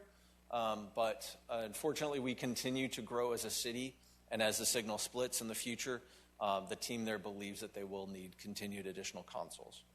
The Boulevard substation is an opportunity for PD to have more of a footprint within the Boulevard. We continue to grow the Boulevard. We're going to have, I believe Ms. Stein said, somewhere of up to 50 events per year. And so we want to make sure, or one of the asks here is from PD is have that more presence there on the campus of the Boulevard. The Firearms Training Center, again, this goes back to the same thing as the K-9 training and to the fire training. Right now, our officers drive down to the Gripstick in Glendale to do their firearms training. They don't always have times to get in because they're competing with so many other agencies. So this would have a facility here in Avondale to, again, once again, keep our public safety team within the city they serve as much as possible. Public safety facility assessment goes back to that note of that our facilities, we want to keep them at a certain level. We've invested, or you've invested quite a bit in our public safety facilities. We have a lot of brand new facilities. This would actually look at some of our older facilities. Public Safety Northwest, which is also 172, and Crystal Gardens was built in the 90s. I can tell you some of the restrooms there are not ADA compliant right now, which is fine. We're not violating any rules. But one of the things we want to do when we take a look at an assessment is let's look at it holistically, because if we do need to expand one restroom to add a shower, what is the cascading effect on that space, right? So we're looking at them holistically. So this will be looking at 172 in Northwest Public Safety. It'll be looking at Fire Station 173. It'll be looking at 174 at Estrella. It'll be looking at Cashin. So it's looking at all those facilities, our older our public safety facilities, and saying, what do we need to do to bring them to that same standard that we see now at the other stations? And then finally, and I think I skipped one. I skipped over the main PD headquarters expansion. So this would be an expansion above the evidence lab. The facility was built with a future second floor planned. Again, if we have the opportunity of bond funding, this is one of the uses we saw for it. And then last is a public safety headquarters where that would give a better home to our fire team and our Office of Public Safety. And it would also take use of a current vacant city lot here on the Civic Center campus. And then transportation, unfunded. Same kind of deal with signals. A lot of them we know will be warranted at some point. Warrant, of course, being when it meets certain standards within the manual and uniform traffic control devices. Once development's complete. But we don't exactly know when development's going to be complete, and so that's why they're kind of unfunded, so they're kind of out there. One item with a bullet, obviously, is that one at Avondale Boulevard in Miami. That's where the Fries is going to be going in. The extent of that signal is a bit more, mainly because of the irrigation on the east side of Avondale Boulevard. And the total extent of our cost on that is still, we're still looking at that. Okay, and then water and sewer unfunded. I know we've talked about the water and sewer needs quite a bit, but it doesn't hurt for a quick refresh of where we're at. So for the water plant expansion, water treatment plant expansion, we're currently at 60% design. We've hired a contractor, which is great because that contractor can come in, they can help us figure out feasibility. How do we build the thing, right? Because there's a lot of pipes, there's a lot of tight spaces around the yard. Make sure that everything fits together and gets us better cost estimates. We're still tracking for December 2028 opening of the expansion. That shows us, I think we're somewhere in like the 8.7 million gallons a day in December. So we want to be ready in January 2029 to go live. But it's something we're going to continue to monitor. We're keeping a close eye on building permits to see if that needs to change and if that needs to move at all.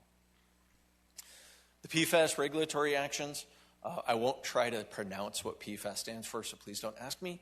But it is something that the Biden administration did put in a couple years ago, saying that we were out of compliance with the standards for PFAS in our water.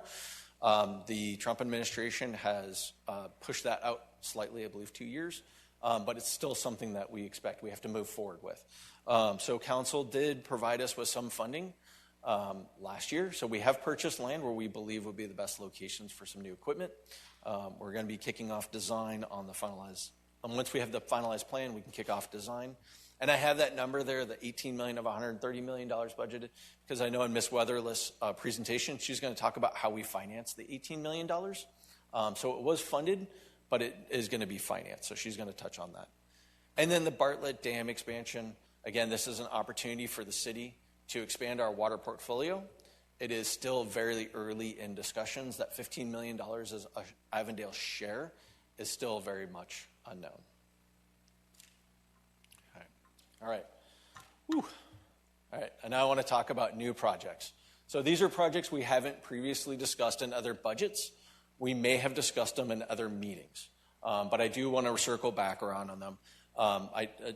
A couple of these, like I said, have been discussed at other meetings, but they weren't part of that other process. And so they're still in this, how do we fit them within our plan annually and the cost overall?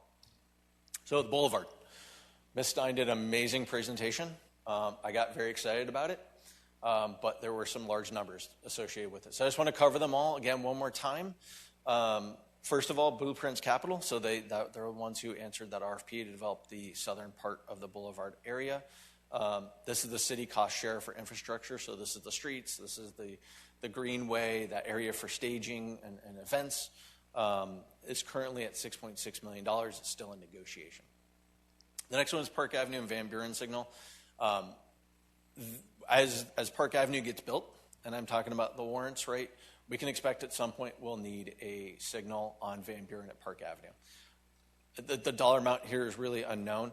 With a lot of our signals, especially at this stage where there's nothing that's been built, we don't know what the neighbor or what the property owner across the street is going to do or when they're going to develop across Van Buren.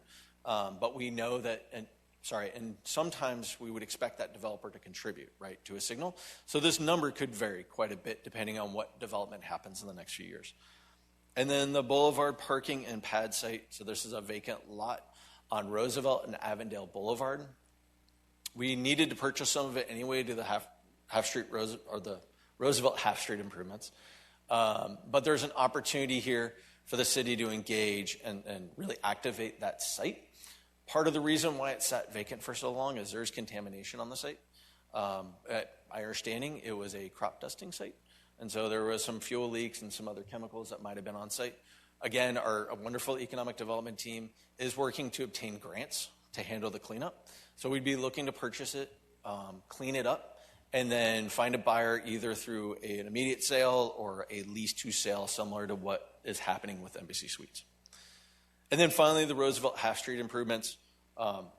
This would complete Avondale Boulevard to Park to make it the full street section it's supposed to be. It would align our completion with Embassy Suites. That's our goal, is to get it done before Embassy Suites. The design on right-of-way activities currently are on next council's agenda item. All right. General government.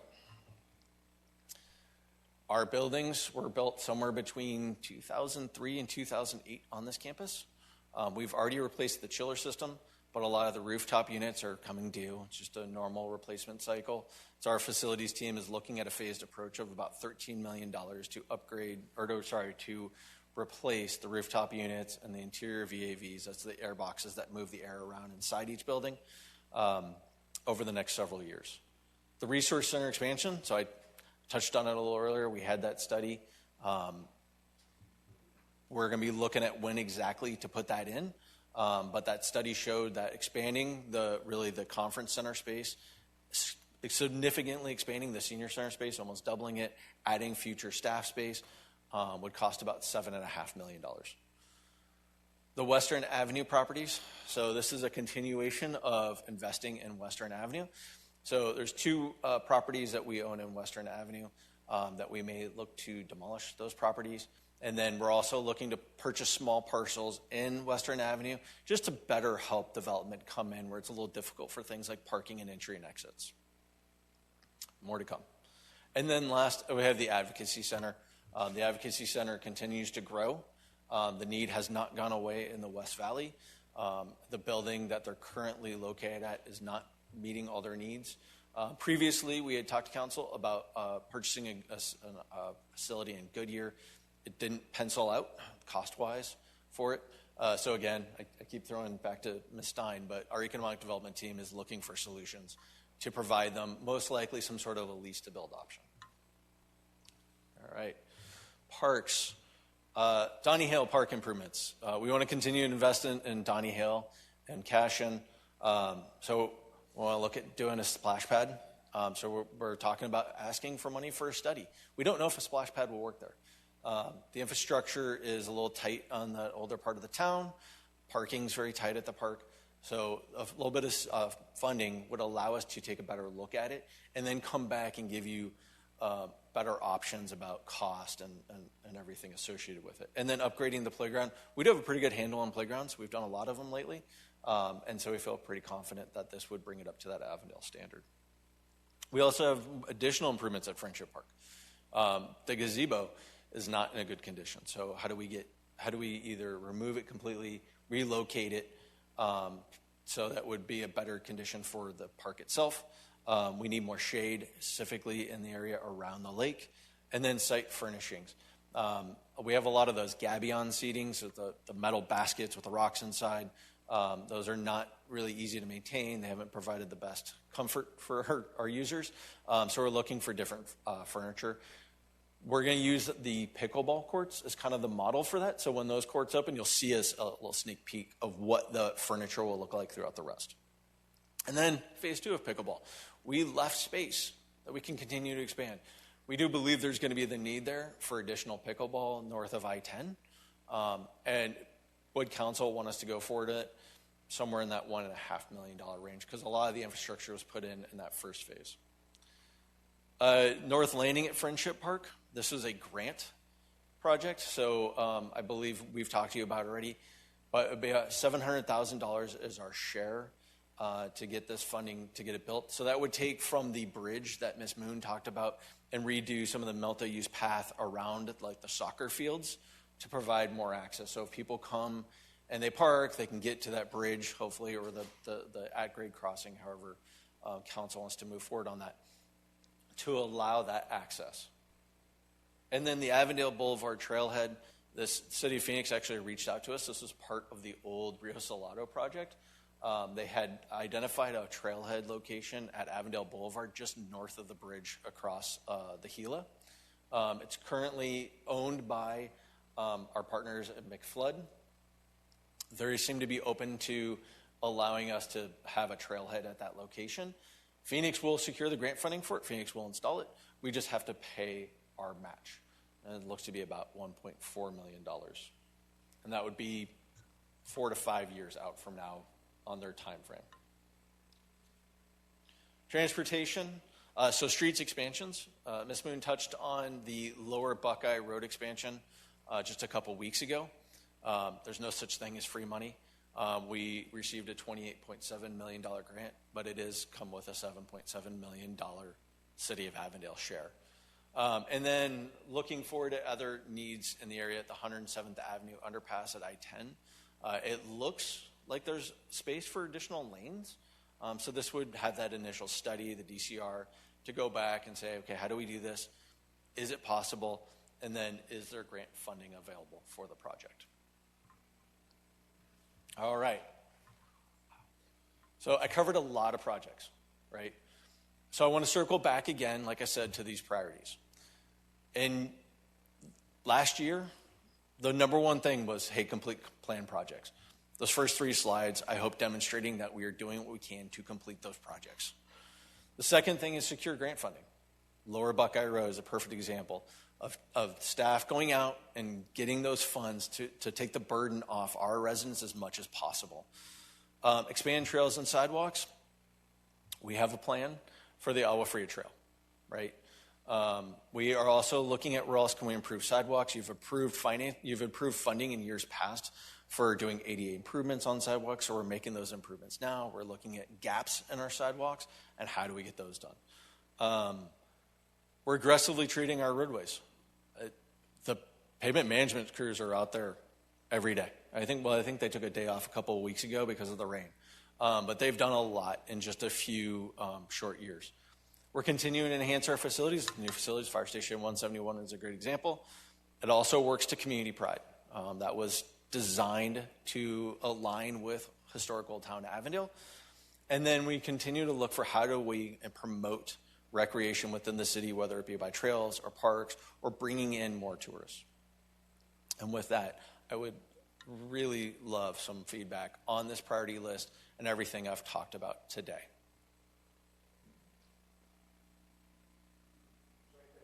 Oh, yes, sir. Okay. Yeah, Perfect. go ahead. All right. Okay. Okay, members of council, what are some of the priorities? And based upon what you've heard from the presentation by James, please provide that feedback to him and the team. Okay, Councilmember Weiss. Hi, James. Thank you so much for the presentation. That was a lot of information. And I know that we do have some bonds, and we don't know for sure that they're going to pass. My hope is that they do. But I did have a question with regards to water conservation, and it was with regards to our bond on the parks. One of the things that's listed is conserving water. And I've mentioned this before to Ron. I think we own about 2% of the water meters in the city, and we use about 23% of the water. And so my hope is that in some way, water conservation is also considered in some of this planning moving forward, especially with the bond, if it does get approved. So that would be something that is important to me. And then the Advocacy Center.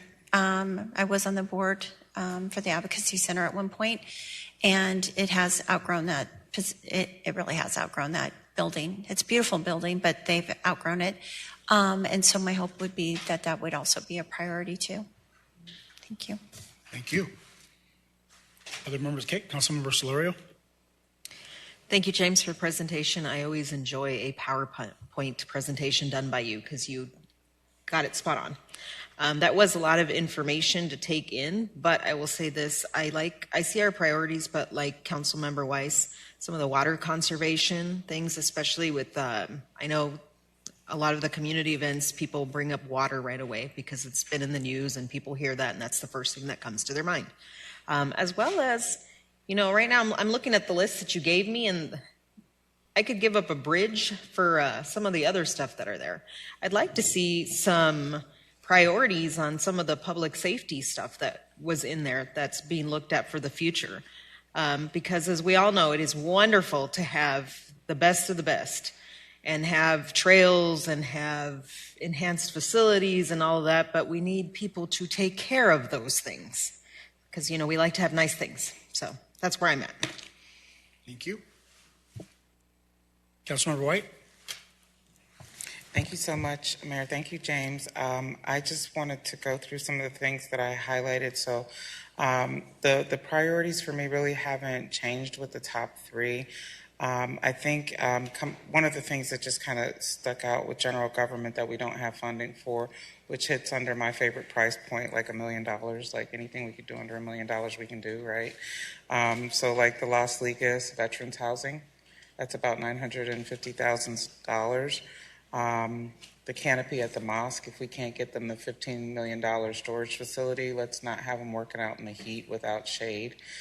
I am not going to talk about parks because I think a lot of what we talked about before in the presentation with engineering and stuff like that, we show a heavy affinity for parks because that's really where the people touch the city the most frequently. So I'll let the bond speak for itself. But if we're really interested in putting safety first. We really actually have to put safety first. So I do, as Councilmember Solorio just said, want to elevate the priority of all of our public safety needs and be cautious with our prioritization of transit needs. I think when we have $155 million wastewater project and we have $15 million of it spent already, we're a tenth of the way there. So we got to get 90% of the money, and that's still over $130 million, and we need it. So I think water conservation and all those things are great, but we have to work with what we have already, and we do have to expand that. That's a safety concern. Clean water is a safety issue. So I think that being able to do everything that Clerk's team does and be able to have the appropriate infrastructure to get it done, the right vendors to do the work, that's huge. A couple other things I just pulled off. When I think about the trailhead, of course, if Phoenix is doing it, getting the grant money, that $1.4 million is a little over my $1 million price mark, but they're going to get the money of $1.4 million. We got that. But something that I learned interestingly, in communities that have more access to trails, trailheads, what we're seeing is we're giving people more access to get to work. Because if they can't afford a car, they can't, like in the Pacific Northwest, I thought people would not ride their bikes when the rain is cold. But people just want a way to get somewhere. So a bike is cheap, people can skateboard and walk. So I want to be mindful that if it's really expensive to do the trailhead projects, I think that we should go for it though, because we'll help economic development.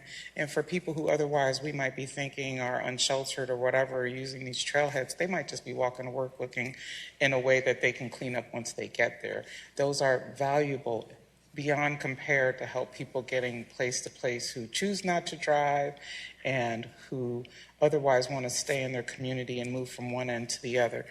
So we just got to move cautiously there. Very excited that we're able to look in the face of what might be a little bit of an economic downturn. Some of the assumptions that are put out there are acknowledging that things are slowing down with the economy, whereas we all anticipated it would be skyrocketing right now. But we're a resilient city, and those are my priorities.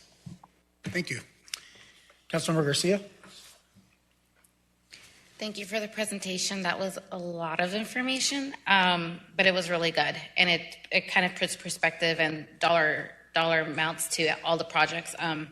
For me, public safety is always number one. You want to live in a safe city. If you don't have a safe city, people don't want to move there.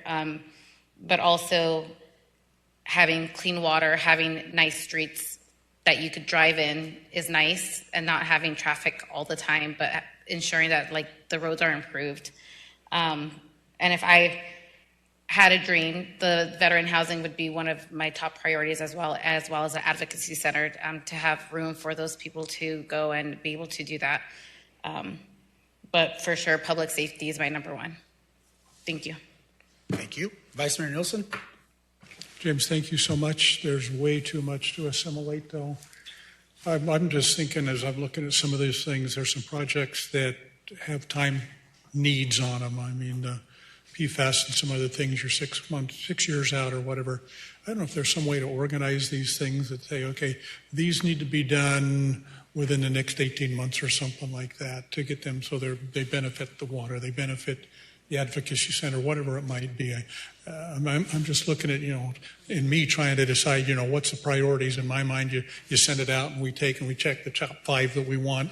I don't know that that's the proper way to do it, but if there was some way you could put it in a timeline so that you can say, okay, the PFAS, yes, it needs to be on the Bartlett Dam. The Bartlett Dam's going to take forever and forever. Can we put that out? Maybe we look at 1 year to 18 months and 18 months to 2 years and something like that to see where those needs might be, and maybe just helpful for me to make a decision of what we need to, put the money for today, and can we let it go sideways for Bartlett Dam or whatever a little bit later than that. Just some type of a timeline would help me at least look and see what would be needed. And, some of them from my old days with, financial management. If you get the smaller ones taken care of, then they're taken care of, and then you got to eventually handle the bigger ones. But I don't know, just some type of way to time those things to see when they need to be and what we need to do with those would be helpful. Thanks. Thank you so much, Mr. Mayor. Go ahead, Ron. Vice Mayor, so we'll present the budget in that exact format. So we'll fund things in the year because you guys will, council approves a 5-year CIP plan. And so we will fund those projects backwards on the due date. So whenever the regulation for PFAS is, we'll count backwards and we'll put the appropriate funding in there. So when we actually bring the plan forward, we'll make sure that it's date appropriate and to be successful. Thank you. Thank you. My priorities are pretty simple. There's 3 of them. And ironically, the bond covers 2 areas, the parks, recs, and obviously public safety. I think many of the things that are listed as part of the bond are not a wish list. They are items that are necessary and are required. And so regardless of the bond passing or not, we as a council are going to have to be responsible on determining which project goes first and how are we going to fund those. That'll be a decision that we'll have to make. Unfortunately, if the bond does not pass, and if it does pass, that'll allow us to bite a little bit more off than we would otherwise. And the third area, and forgive me if this sounds too focused on business, but economic development. And the reason I list that as a high priority is if you look back to last week to opportunities that are in front of us, it does require a certain amount of investment, but unlike some of the other items that are listed, this then returns back revenues to us. So while we are investing in these projects, we're looking back to receive revenues as a result. So being that they're not passive and that they will provide sustenance for our future and for our revenues, I see them as not only necessary, but a top priority, at least for myself. And so I look at it that way. So those are the 3 areas of concern and priorities for myself. I'm sorry. Councilmember Condi, I don't know why I keep forgetting you. I apologize, but do you have any comments? Yes. Thank you, Mayor. Thank you for the presentation. I think a lot of the priorities for me, some of the council members already shared it. Public safety, obviously, number 1 for me. Of course, I've always all about trying to house families, and definitely veteran housing is one that, I would like to see if that's something we can have in our city. It sounds like Chris has kind of already started getting information on that, regarding grants and other organizations that do that and do it well. And I know we talked about the resource center providing shade there, but since we are planning on expanding at some point, I would have to say that would be something that maybe we can circle back around later when we kind of know when we're going to be doing the expansion. And another thing is just water, having water safety, whatever we need to do to keep our residents with clean water and enough water, anything that's related to health and safety, whether it's lighting, whether it's streets, those are my priorities, is just making sure that the folks here in Avondale are safe and they have what they need to thrive in our city. And then, of course, the Advocacy Center. I am still on the board of the Advocacy Center, and I know that they're busting out of the seams there. And I know that we have been exploring different options. So I hope that we can maybe get some information, later in the first part of next year to see kind of what those options are. Thank you. Thank you, Councilmember Condi. Councilmember White? Thank you, Mayor. Full disclosure, I also serve on the Friends Board with Councilmember Condi, and so I just automatically kind of lump that into public safety and security because that's such a sensitive area, and we're really hoping that the facility that will happen one day, we believe it'll happen in Avondale. Thank you. Thank you. Did you guys get what you need, Ron? Oh, hold on. Mr. Mayor, Vice Mayor, Council, yeah, that's exactly what we needed. Based on the information we received tonight, we will reconfigure this list.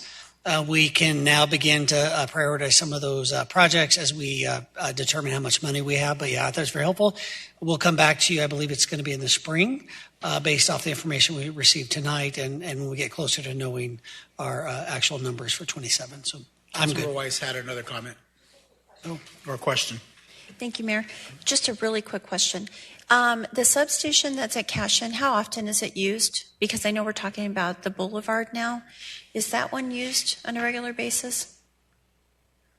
Mayor, Vice Mayor, Councilmember Weiss, we use it regularly because we want to keep our presence there in Cashin.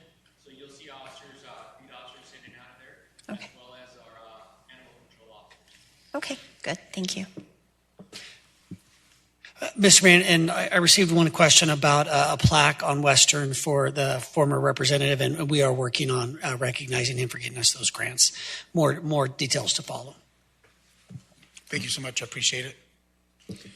Okay. Thank you, Mayor, Vice Mayor, City Council members. Thank you. Any other questions? Not? Okay, I will hand things back over to Ms. Weathers. Thank you so much for your time. Thank you, James. Thank you, James. All right, so now we will head into the rest of the presentation, starting with the financial forecast. So as we look at building the forecast for the fiscal 27 budget, there's some general assumptions that we make and in what we anticipate coming at us. So in what you're seeing in this version of the forecast, we do not anticipate any changes of structure to the sales tax or state shared revenue. As you know, we lost approximately $5 million from the elimination of residential rental tax this year. And we will be looking at projecting our contracting sales tax revenue to return to more of historical trends. So we're more conservative on that, and we will take a look at contracting in just a bit. And then we know we have our data center projects that are underway, and we do not have any revenue projections at this time to include in this forecast. And then we do not have any adjustment for tax conformity. So this goes back to the One Big Beautiful Bill that was signed in July of this year. As you know, the Arizona income tax is based on the federal taxable income, and there is some changes that the legislature, would have to make to conform to that federal tax. So that is yet to come.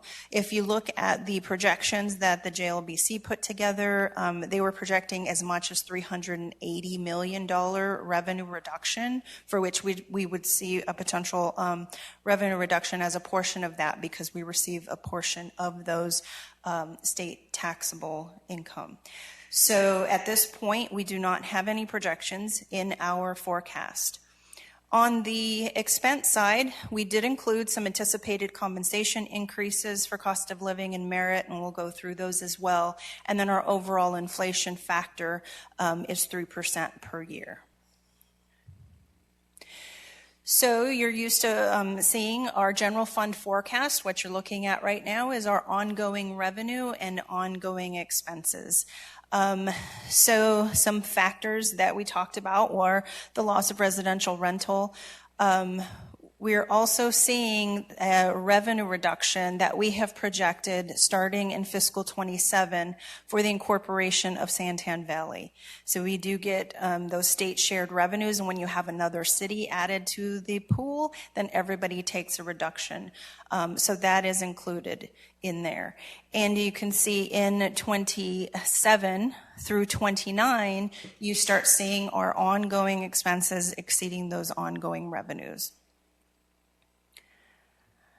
In our one-time expenses, this is pretty typical. We make the assumption that all of the capital projects that are budgeted in the current year get completed. But as you know, a lot of that carries forward, and so this chart is pretty typical. In putting those two slides together, we're looking at what is left in the general fund balance. So first, starting off, it's above stabilization and capital reserve. So stabilization being our 35% of prior year expenditures are set aside, and we had a $5 million set aside for capital projects. But we'll talk about that in a second. So our actuals balance above stabilization capital reserve was just under 1.2 million. We're projecting that to go down this year to 36.6. Now, with all of the things that we'll be covering here in the next slide, You see that we are planning to use our fund balance going out to the end of fiscal 30, where we are sitting at $200,000. So what is included in this forecast for general fund? So the first is in our ongoing revenue that we talked about. Property tax levy is set at the annual 2% increase, and that's something that we'll discuss in just a bit. To make this forecast balance in total, we have already made a reduction to the general fund asset replacement of $3.4 million, and this is from fiscal years 27 out to 30. We have the mid-year compensation increases that were previously approved by council for police officers, sergeants, lieutenants, and battalion chiefs included at a 6-month run rate. We have an estimate in for a fire MOU. However, we are still under negotiation. We have the property at the boulevard, which James just mentioned, included. We know this is a priority. We are putting that in our forecast of $3.5 million, and the plan is to use that $5 million capital contingency to fund that this current fiscal year. That means that in the future years, in order to get that contingency back up to 5, we would have to carve that 3.5 out, or else future years would be at 1.5. So we have a Avondale land lease agreement. So we have some future revenues forecasted. And James also spoke about the Lower Buckeye Road expansion. So we know this is a priority of council. It is included. However, it is included in a dedicated sales tax fund. It is not in the general fund. I mentioned the reduction for Santan Valley Incorporation. And just to remind everybody, where we were planning the Southern Avondale fire station, we do have staffing currently set to start mid-year of fiscal 27. So just to touch on a few things, what's not currently in this assumption? So as I mentioned, that $5 million capital contingency, if we use that 3.5 to purchase land, then going forward, that would become a $1.5 million capital contingency. James also mentioned the construction of the Roosevelt Half Street improvements of 1.65. Now that construction is not currently funded, nor is the Blueprint Park Avenue investment of 6.6. Some other things that we have out there that we know are coming our way are the 5-year renewal of the PD take-home vehicles. So currently we are leasing those vehicles. We are currently assessing what is more cost efficient, whether to lease or to purchase. Either way, we will have to make a decision out in fiscal 29 for 30, whether we choose to purchase or renew that lease. And then what else is not included? Remember, this is a forecast going into the budget cycle. So anything that is a one-time supplemental, a new ask, or a new capital project is not currently included. So this would include some one-time asks we have repeated each year, like the summer programs, like contracted services for development engineering just for operations. So as we move forward into the process, these are things that we'll have to evaluate and figure out how to balance in this budget. Just for a reference point, when you look at how much in one-time funding did we fund in fiscal 26 on one-time supplementals, and that was $5.7 million.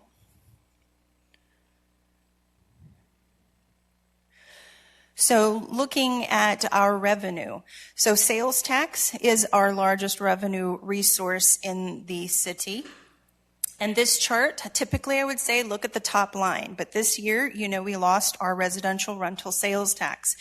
So current year is in orange. The solid orange line is our first 3 months of actuals, and that dotted orange line is where our budget is.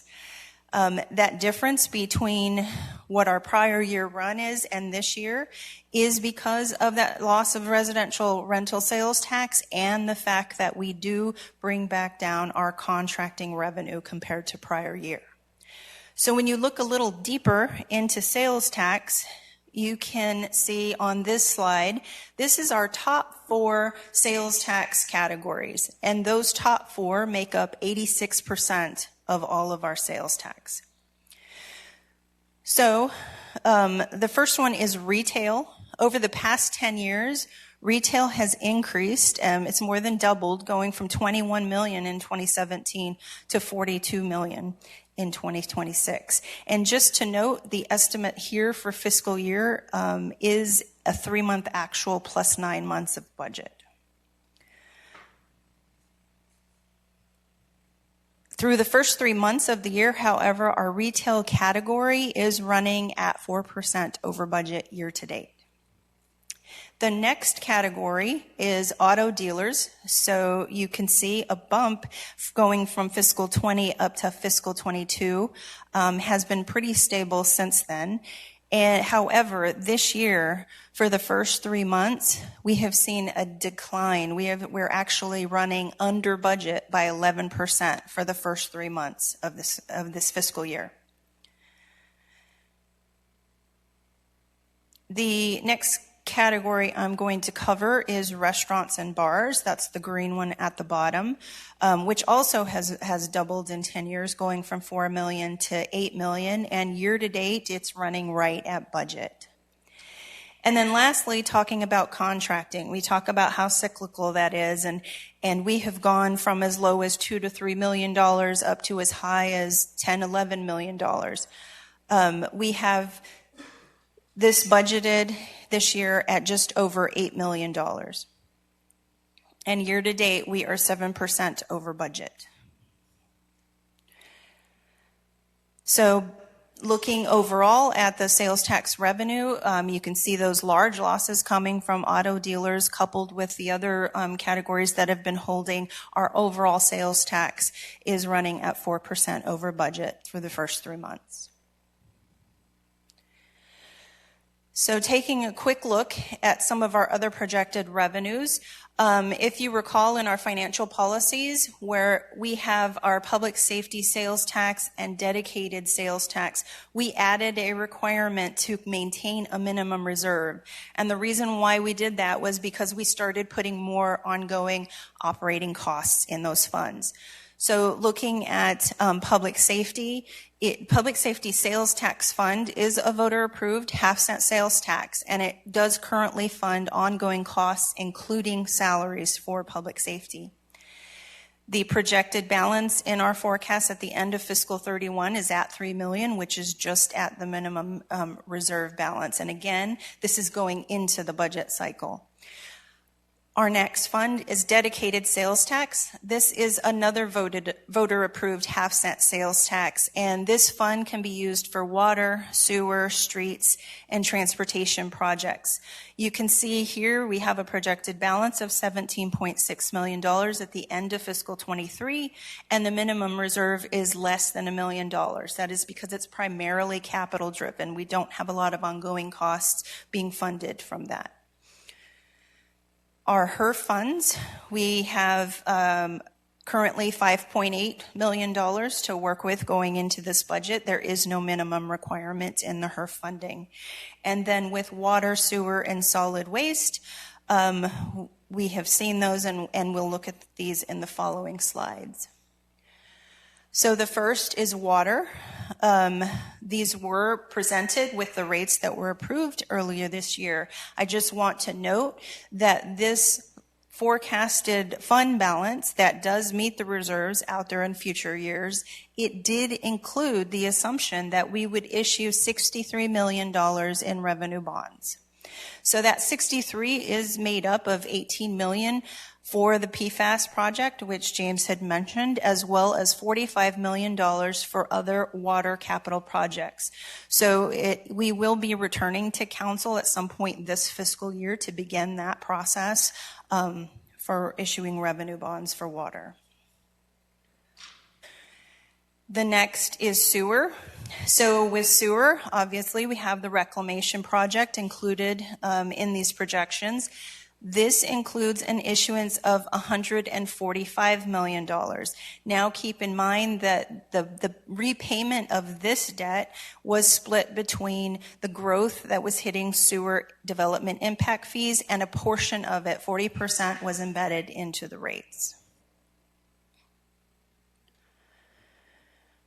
And then we have solid waste that is set to maintain the minimum reserve balance. Now let's change gears and take a look at our property taxes. So just a simple overview of property taxes. They're made up of two parts. Primary property tax, which is the revenue is collected and used for operational cost. It's an ongoing revenue that goes into the general fund. The secondary property tax, it's restricted, and we can only use that to repay bond principal and interest, and those are general obligation bonds approved by voters. Now, as I had mentioned early in the forecast, per Arizona revised statute, the property levy, which is the total dollar amount that's collected, it can increase year to year by up to 2% plus any value for new construction. So you're looking at what was approved in the fiscal 2026 budget. The primary levy was $4.3 million. Secondary levy was $6 million. Our primary property tax rate of just under 61 cents. We will talk about that in just a minute. And then our secondary at just under 85 cents. That is voter approved bond obligation that is set to repay that. I will note that in our financial policies also, we do have a maximum allowable property tax rate. The combined maximum is $2, so we're well below that. And our rate for fiscal 26 was flat to the prior year. So just to give some context on where the city of Avondale falls in line with a total tax rate compared to other cities, we are right there in the middle at just under $1.46. Now in this chart, the blue is the primary property tax rate and the orange is secondary, related to the city's bonds and debt repayment.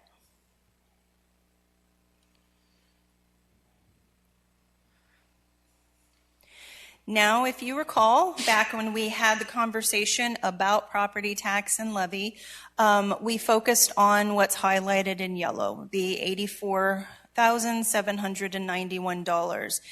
And the equivalent rate was 1.2 cents. And so this is what we're going to be looking at in the following slide. We took an example of a median home in the city of Avondale with a market price of $405,000 and a limited property value, so that is something you see on your property tax bill, equal to $160,000. Now on the left-hand side, that is the calculation on how the bill gets calculated. You take your limited property value times the net assessed valuation, which in this case is 10%. And the rate is applied for every $100 of net assessed valuation. So that math comes out to a total of $1.90 on the tax bill, related to increasing the levy for that 2%. And then when we have this conversation on whether council elects to increase that levy or not, we need to make sure that you're aware what is the future impact of not increasing the levy. So in this chart on the right, we talked about this when we adopted the fiscal 26 budget. If we chose not to increase the levy by $84,791, then you would see that immediate impact in year one. But because the levy is impacted and compounded, if you had that over the 5-year forecast, it's the equivalent of losing approximately $470,000. So that is that blue section on the chart. And that is just assuming it's a 1-year reduction. But if council were to choose that no primary levy increase was set for the full 5-year impact, then that would be a total of $1.4 million of reduced revenue in our forecast. And again, property tax is an ongoing revenue. It is used to cover salaries and operating expenses. And lastly, in this particular slide, we're showing, again, primary property tax in blue, secondary property tax paying down current debt in orange. This, with our bonds on the ballot for tomorrow, this is where we were projecting to maintain a steady tax rate. The green would be new issuance of debt as we pay off old debt, provided that those bonds get approved. This would be our plan, so that way we could keep our tax rate consistent going out in the future.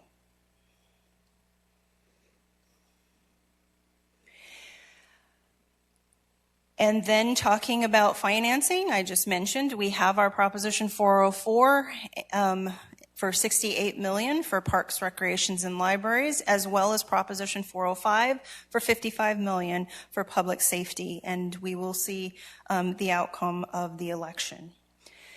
In addition, as I mentioned with water, we have projects in our current CIP that are not technically cash funded. They were funded on the assumption that we would be issuing debt. So obviously our reclamation facility expansion, PFAS, which we only had 18 out of 130 million, Bartlett Dam, as well as the remainder of the Alomar Fire Station and other water projects currently in our fiscal 26 CIP. Now I'm going to turn gears to what I'm calling revenue opportunities as we move forward. And at the end of the presentation, we will double back and solicit your feedback on some of these things. Since we had some revenue losses, we are looking forward at, is there any place that the city can increase revenue? Well, this year in May, we implemented some late fees, which has generated some revenue, and that is going to be new revenue in our forecast going into fiscal 27.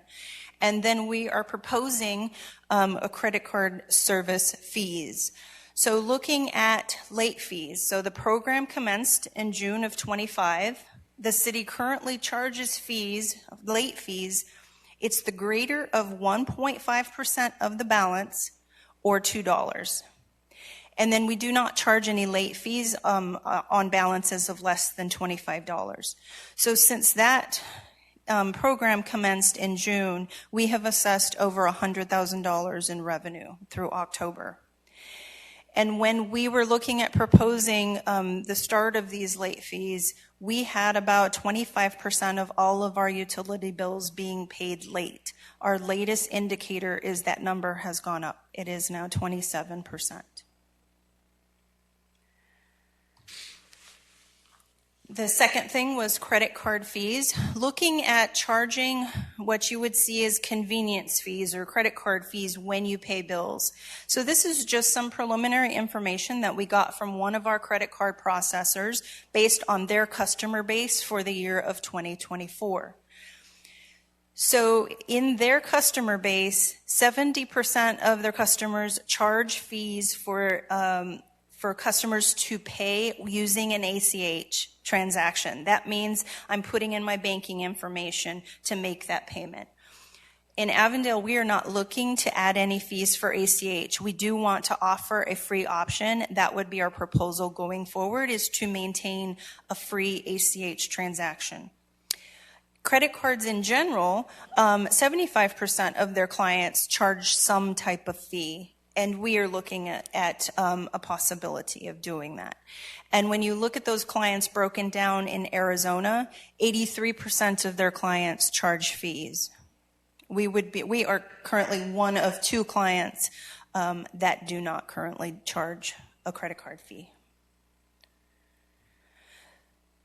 Some other revenue opportunities that we'll be coming back to council with. The first is development services. So we need to update the building code, which would bring us to use current valuation tables.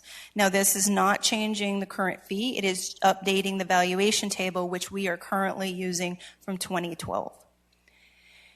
And then lastly is our annual fees and charges. We bring them to council each year, and we plan to do so. We made the effective date this past year, September 1. We are looking to keep that same cycle of September 1, so we'll be bringing back proposed fees and charges to council later in the summer. Now to take a look at personnel, just showing a little bit of history of where our FTE growth has come since 2023, to the current year 26, that we've grown about 8% from 761. These are FTEs to 124.2 this fiscal year. Now, if you look at the flip side on those positions, what have our vacancies done? Well, they've done just the opposite. We've gone from 66 FTEs worth of vacancies back in 23 down to 41.8. And that orange line with those orange markers, that is the percent of vacant positions as a total of all the positions in the city. So 9% of our positions were vacant back in 23, and today that is down to only 5%. So this is also a driver of our vacancy savings. So on this chart, going back to 23, these are salaries and employer-related, payroll-related expenditures for all of the city for all funding sources. So basically, if you focus on the black writing on the left bottom, the vacancy savings, back in fiscal 23, we realized $8.3 million of vacancy savings. We had that many positions in the budget we weren't spending because those positions weren't filled. But we have done a very good job of filling positions. However, what that means now is we have no vacancy savings, which is where we would typically pay for unanticipated things that happen, where we would fund our vacation sellback, where we would fund termination payouts, where we would know that we had cash to fund one-time requests for the following year and one-time capital projects. So right now we're estimating at $2 million, but that $2 million is across the entire city, across all funding sources, not just the general fund.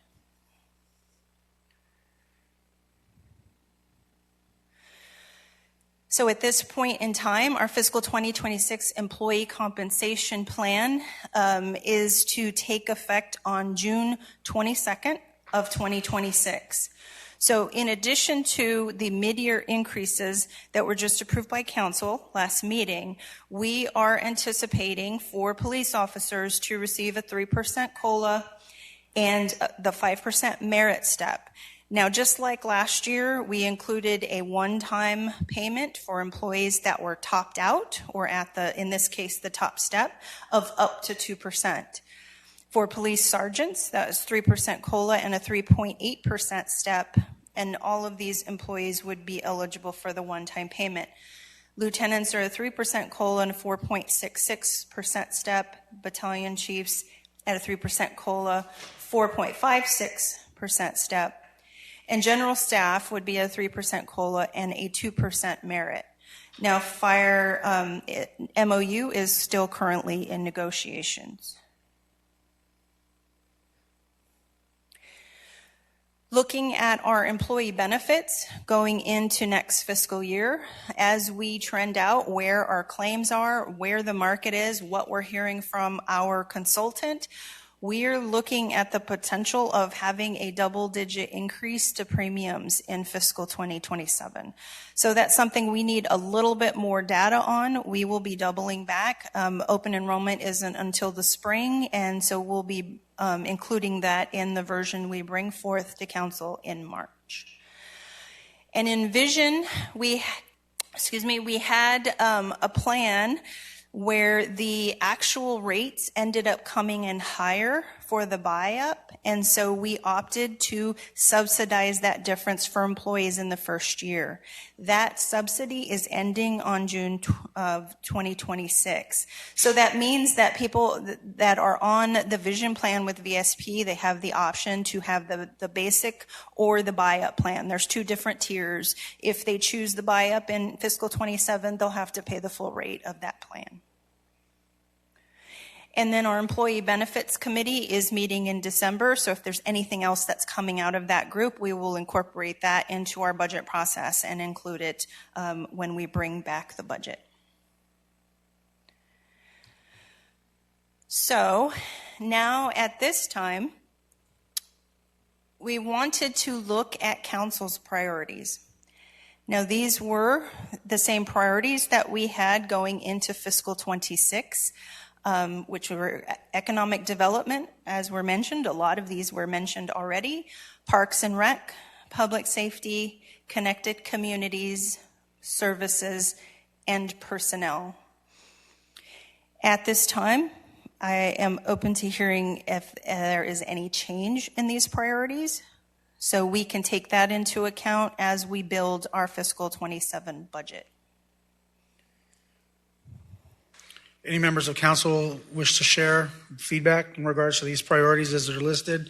I mean, I'll go ahead and go first and share that I essentially read these off in the same order when I was speaking to James, and I still hold firm to those priorities myself. Other members of council? Councilmember White? Thank you so much, Ms. Weatherless, for very, very comprehensive. I know how much work you put into this, and this is really important for us to see this information. Since I like to take the deep dive, a couple of revenue sources. Well, I know we had $250,000 in revenue we just wiped out to save $107,000, so that's a concern. But if we're looking at future revenue streams, I would want to go back to the credit cards. Can we talk about that for a second? Never thought I'd get to do anything for my former industry. So as a legacy MD&A employee, when I think about credit card fees, and doggone it, we pay our bills late. That's really awful. But it sounds like that's revenue. And so I would like us to, it costs money to spend money. Period, in this day and age, regardless. So I'm concerned that we would shy away from ACH fees because we need every dime we can get, and we're wasting money in certain spaces and spending money in other spaces. So if we are comfortable charging people fees to pay us by credit cards, we're comfortable charging them fees to pay us, period. I get that it's going to be expensive, but you referred to the big, beautiful bill, and other things are just going to go up. That's what's happening because we're going to lose. You said somewhere upwards of $300 million. Yes, Mayor, Councilmember White, $381 million is projected in fiscal 26 at the state level. Thank you. So when I think about, we have to catch every dollar and dime we can get here. So this is just a really easy, low-hanging fruit to me. As it relates to picking up some money up off the table. Also, when I was taking a look at the secondary, our debt pay down process, that slide where we're paying down with the secondary property tax, can we go to that one as well? The future debt pay down, I think that I'm excited to find the outcome of every election, any election, but tomorrow's election is super important because we will be able to afford our dreams to some extent based on if our voters choose to have those bonds. But if they do not, I'm very nervous, and because I don't know how we would fill that gap otherwise. Can you give us some insight to that? I think are the graphs that we're seeing, the line graphs, showing us what happens if the voters don't approve the bond? Is that what we were seeing with the budget?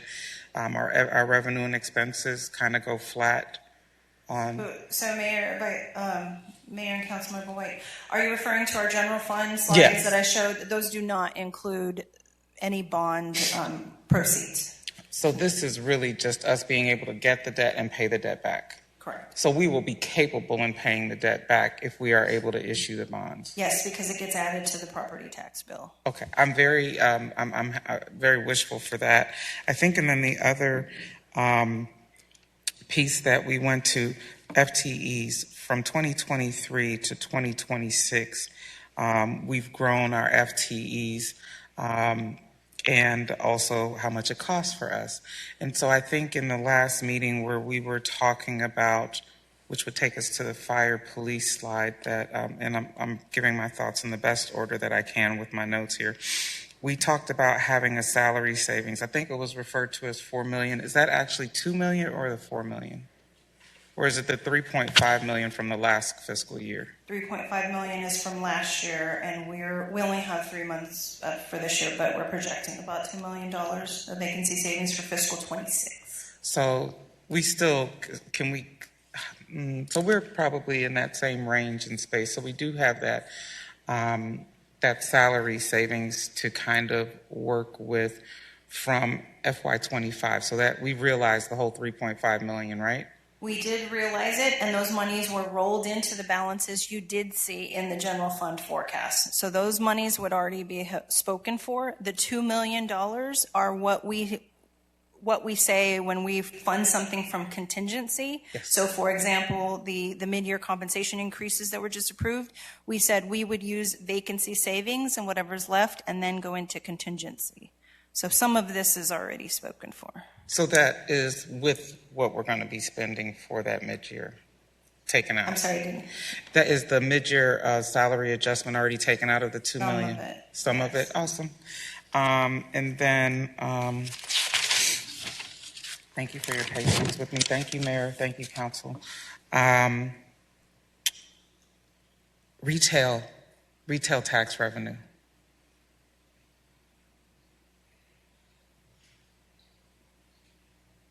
I didn't know that people love to shop in Avondale. I want to thank our major anchor businesses here. We have a Costco, we have a Sam's Club, I think we have Home Depot here. I did not know people liked it that much. So when I take a look at what we have coming over to the boulevard, it's super important.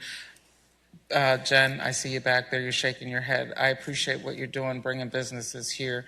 And I'm thankful for all the businesses that are even looking at us coming here. This is going to be what saves us, and this is that optimistic view that I have, because sometimes I talk about the therapies that I have to go to, but the retail therapy is my favorite. So I'm thankful for all the people that come into Avondale to spend money. I think this makes me feel good, because it makes me feel good when I shop in Avondale too. I think that's where we're going to be able to get some money. We talked about I think in the water, we're going to go out with $63 million for a bond, $45 million alternate water, I forgot how you phrased it, that we're going to have to get monies to be able to take care of everything. That bond issuance is something we have to go for in the future, correct? Correct. Okay. So I just... the detail you went through, I want you to know I tried to process it and then synthesize it. I hope I'm on the right page, but I think that you've given us the most honest forecast with the most difficult information that we have to look at going forward, and I'm really grateful for this. And I think that when I look at our priorities, I think that the best opportunity for us to make more money without changing what we're doing right now is encourage people to come buy in Avondale. And shop in Avondale. But other than that, I just want to thank you for all that you do, all of the budget and finance work that's being done by your entire team. I see part of the teammates over there. I know how hard you guys are working, but this is real serious stuff, kind of scary for me, lightweight, because this is kind of an area I understand and I feel, I breathe and I live.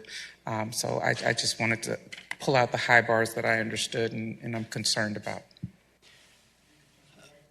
Yeah, Mr. Mayor, I want to confirm with Renee, because I don't remember what the last slide was. We also need feedback on the property tax at this time, or do you have another slide for that? I have another slide. Fair enough. Thank you. Sorry for interrupting. Do you want us to continue with our feedback, or do you want to go on to that slide? We can continue on to the next slide and then cover. Okay. All right. I believe it might be our last one. So in addition to the priorities, I wanted to double back to the things that we discussed. So if we could start, the one is property tax, the rate and the levy. So as you saw in our forecast, we do include the 2% increase to revenue. Now, there was some conversation about that this past summer with the adoption of fiscal 26. We need some direction as we build the forecast and budget for 27 and beyond, whether we should make that assumption of including that increase.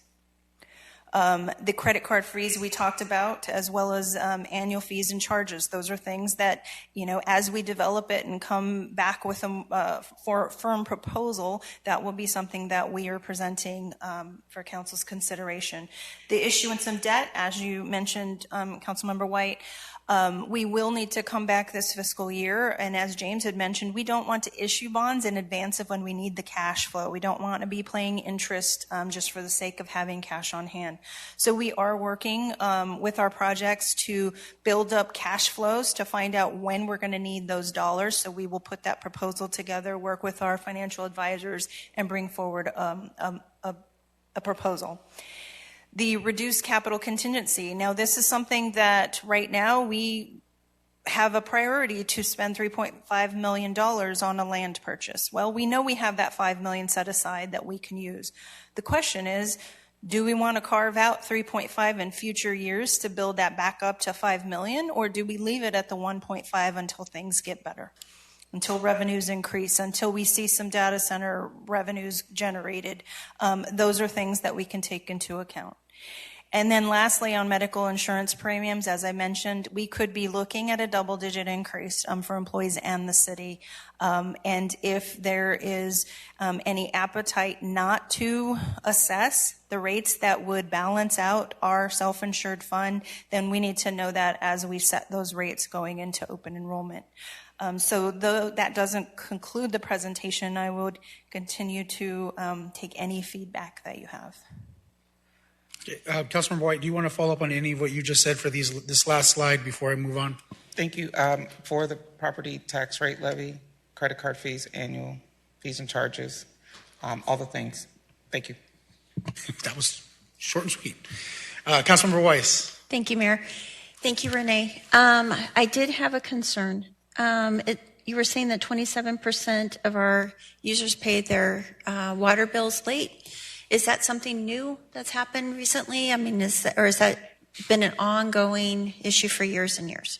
Mayor and Council Member White, that has been ongoing, and that is one of the things we looked at when we started assessing the late fees. Just wanted to make sure it's not due to hardship and that it may just be, okay, so that's okay. I would love to see, though, an option that was free for people to sign up if you put your bank information in and you pay your bill through your bank. I would like to see something that's free, but I do agree with credit cards if you are using those. And then I did have a question on the salary savings, and we mentioned buying back vacation time. Has that been considered or taken? Do you have an idea about how much that costs every year? You're talking about $2 million right now, but typically how much are we spending every year for that buyback? Because I know that comes out of that salary savings, correct? Yes, Mayor, Councilmember Weiss.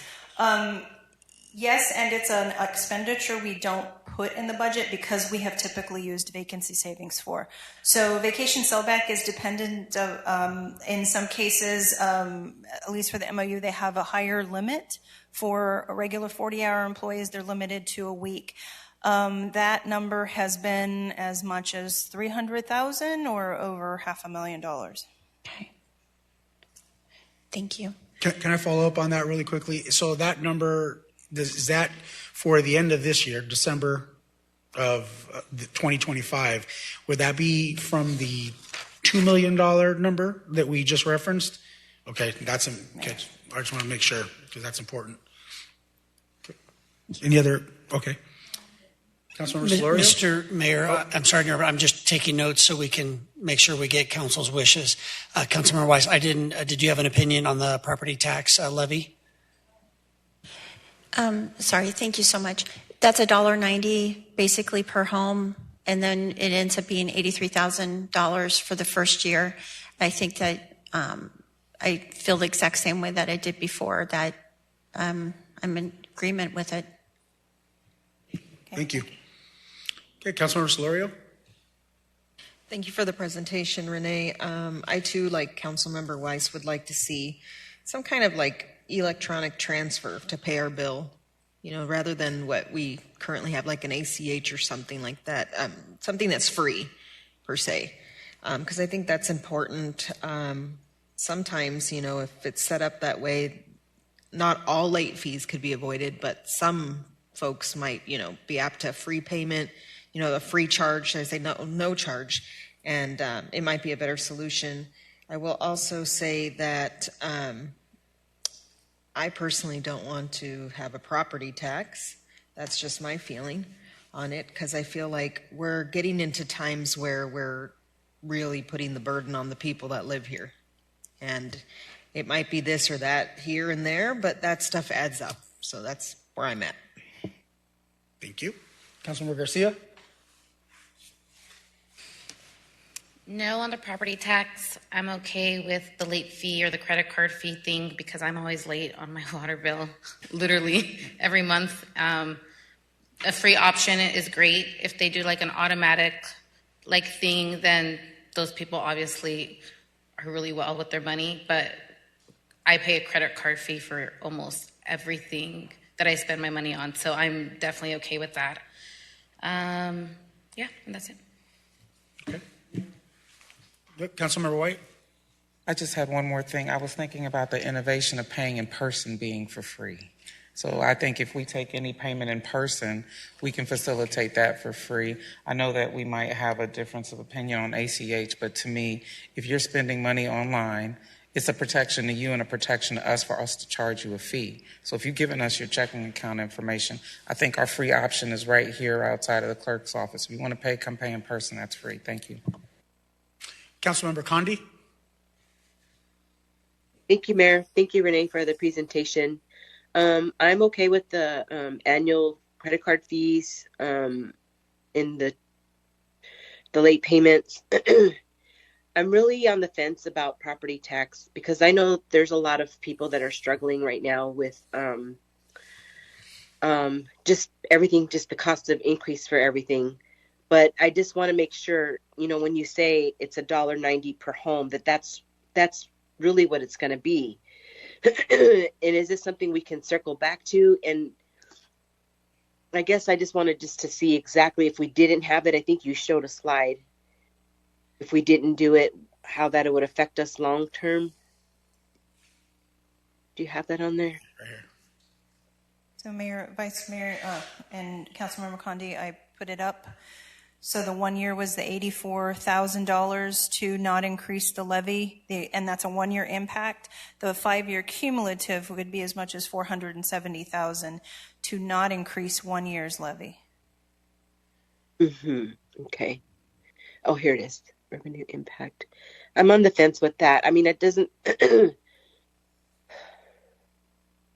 I'm just kind of. I'm on the fence with that.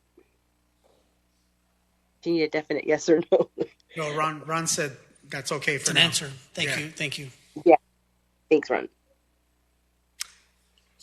Any other comments, or does that conclude your comments? Mayor. Okay, Renee, Councilmember Solorio.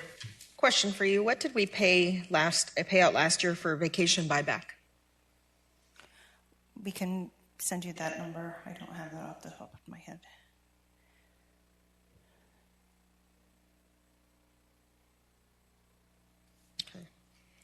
Also, since we last upgraded our water billing system, have we had more issues to paying? Mayor, Councilmember Solorio, since we last upgraded our water billing system, you're talking about going to the Munis in 23? Yes. Have we had any more issues? I'm going to have to look back. We have not. Okay. Because it's not the most friendliest site to pay stuff on. I will say that. And we hear that often. Vice Mayor Nielsen. I was just going to say, of those 6 items or whatever we've got there, if we can come to, an agreement on 5 of them, and if it's the levy, you can easily make a change one way or the other and show us what the difference is, as long as the other ones are fixed. I don't have a problem with credit card. I mean, you drive down the road right now, and any one of the QTs has got $359 or $349. They have already got that built into it. Whatever else, the issuance of that, and the medical insurance really is the one that scares, I think, all of us. Automobile insurance has gone up 2 years ago 26%. So that has nothing to do with you and I, but as those funds are out there, an extreme amount on that. So if we can look 1, 2, 3, 4, 5 of those, and then we can look at the levy and say, okay, this is what it is with or without that, the 2% levy on it. You're only having one variable instead of 5 or 6 others. And thank you for trying to remember all of this stuff. I'm glad you do it because I'm not able to. So I just want to pick up on that. Oh, sorry, did you have any? Okay. Pick up on the comment by the Vice Mayor in regards to, does that make it easier for the team in regards to knowing that we're pretty consistent with 5 of the areas and maybe some are on the fence with the levy, and providing a snapshot of what both would look like? So, Mayor, we do have an opportunity to come back to council in March after we have pulled together all of our estimates and requests. So we can certainly present that at that time. Okay, I would appreciate that as well. That's a tough one for myself. I know that last go around that I struggled on that, as you well know, and so just moving forward, I wanted to make sure that council is fully aware of this. This go around of what the impact will or will not be. So that's important. I'm okay with the credit card fees, as was mentioned by many others. It's just something that has kind of become standard practice nowadays in regards to those fees. You don't have to go back to the slide, but I just want to drive this point home one more time, and I know that Councilmember White alluded to it in regards to folks coming and shopping here in Avondale, spending their money. Just the opportunity that we have here in regards to economic development in the generation of sales tax and revenues, and again, being the one of the few areas where we can actually do that. So the more we build and bring those opportunities here, the more revenues that we'll gain. And then quickly, I know that we are not taking into consideration any funds from the data centers or any of those things. However, can you remind me, and Ron, it might be you, can you remind me when we can anticipate those coming online? And Mr. Mayor, Vice Mayor. And I don't hold you to these numbers or these where's dates. Corey at? Corey, can I have a commitment date? No. Side story, sorry. So, the hope is we have only one building that has any type of CFO, but its outfitting isn't expected until late next year. Okay. So my guess is FY27 late before we start to see any. It really depends on how fast the others start to move. The ones down on Litchfield Road and Lower Buckeye Road. The second building is up. First building is they're working on tenant improvements, and we're doing the groundwork for the third building. So it really just depends on how fast the occupant gets in and begins to use electricity. But the first building they can work in, and then the other 3, it just kind of depends. I expect it to have a difference and not until probably FY28 or 29, probably closer to 29. I'd say 29 probably sounds more before reasonable. we really start to see enough of the buildings being used to have an impact. And I asked that question because, again, as you can, as any resident or anybody who is watching this meeting can tell, that we're facing a lot of pressures from all aspects, and so some of these projects that will come online will hopefully alleviate some of that pressure. But in the meantime, we're going to be faced with making some of these serious decisions. And so, did you get all the feedback from me that you're looking for? Yes, thank you, Mayor. Mr. Mayor, Vice Mayor, and Council, yes. The one outstanding, of course, is the property tax. My current plan is to present a budget in March, or our draft, probably without the first year, but keeping the 5-year forecast for the property tax and several year on that thing, and then showing you what more we can do by keeping it in. Okay. it's easier to put something in than to take it out as we present a balanced budget. So we'll do 1 year without it and show you what we could do if we had it in there, if that makes sense, is my current thought process based on listening to feedback tonight. And my hopes is that, considering what I assume you heard as far as the consistency on the others, yes, will allow that to become, will make the work, I don't want to use the word easier, manageable. That might not even be the word to use. We have our marching orders, Mr. Mayor and Council. Okay. Appreciate it. Thank you. No other questions? Okay. Thank you so much, Renee. James, thank you. All right, Ron, next item, please. Mr. Mayor, the next item is we received a request to reconsider the council action on October 20th at the 2025 meeting, which approved item 5D, which was the mid-year public safety salary adjustments. So we will, to continue, it's going to be 2 steps. The first step is the motion to reconsider. If the motion passes, so if we get 4 yeses, the original motion is back on the table as if it was never adopted, so council can then decide what to do with the agenda item.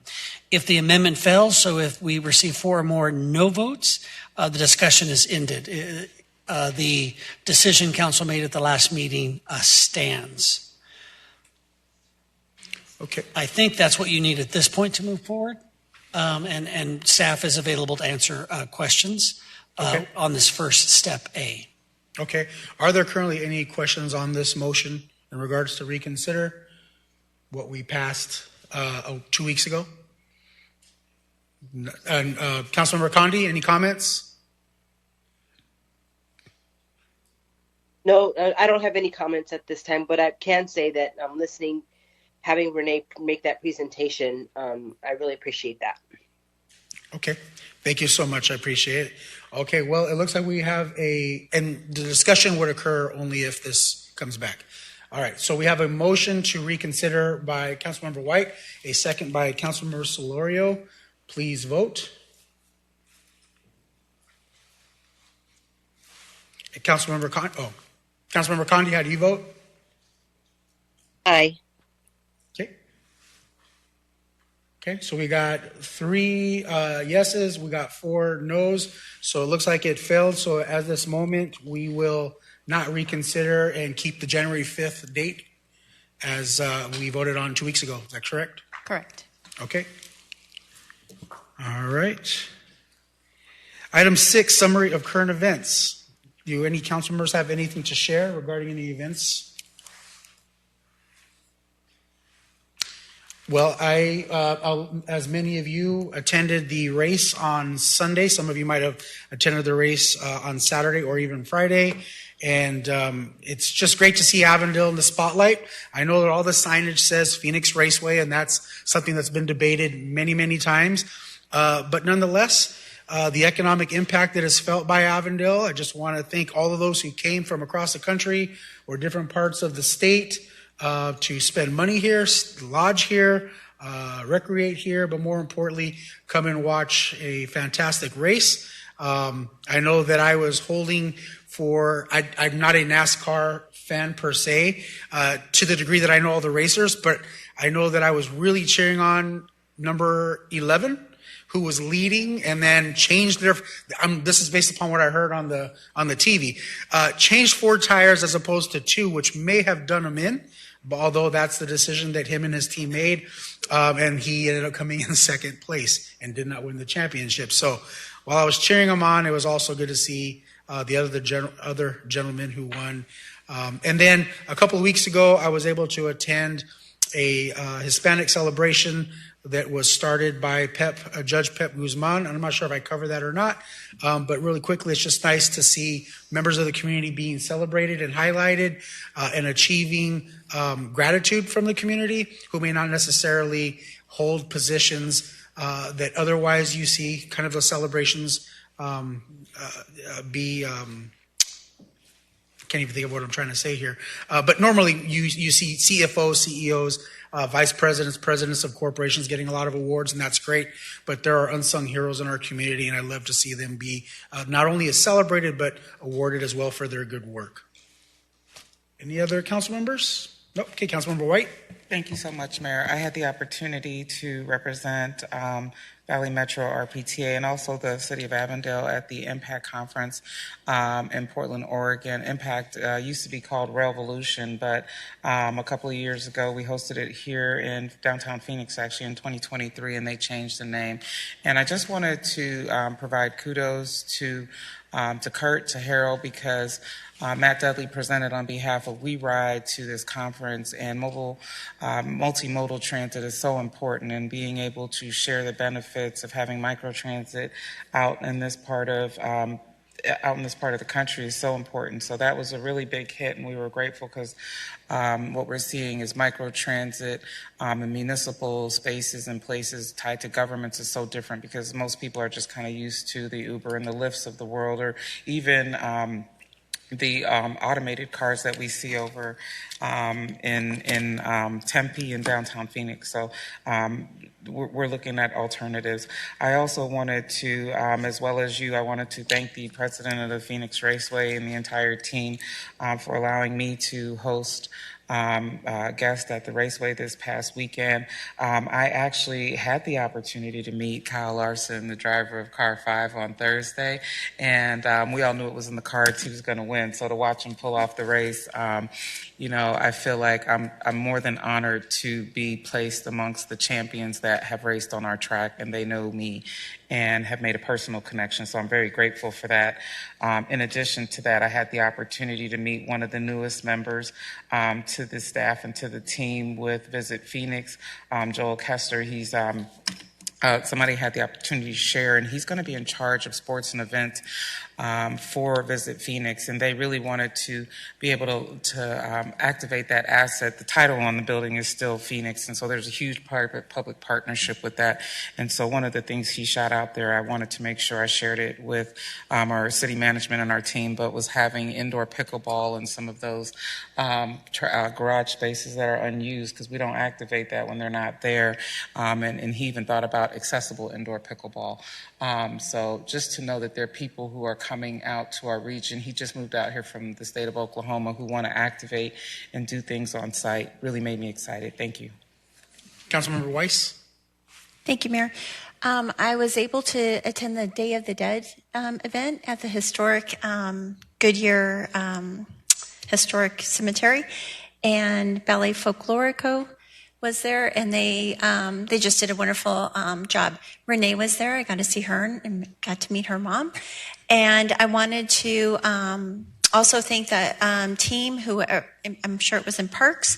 I put in an AviWise ticket, and within 2 days we had a new flag hanging there. So thank you guys so much for that. That's it. Really quickly, I was not able to attend the Halloween celebration. So thank you all of you who were there. I heard by community members who went and visited that once again, it was a hit. A lot of folks that were out there. So I was fortunately with Agua Fria Union High School District at their fundraiser for the Hilltop School for the Arts. So that's why I couldn't be there. But thank you for all of you who were. So that's it. All right. If we can get a motion to adjourn into executive session. Got a motion from Councilmember Garcia, a second from Councilmember White. Please vote. Aye. Thank you, Councilmember Condi. Okay, we are now adjourned to executive session.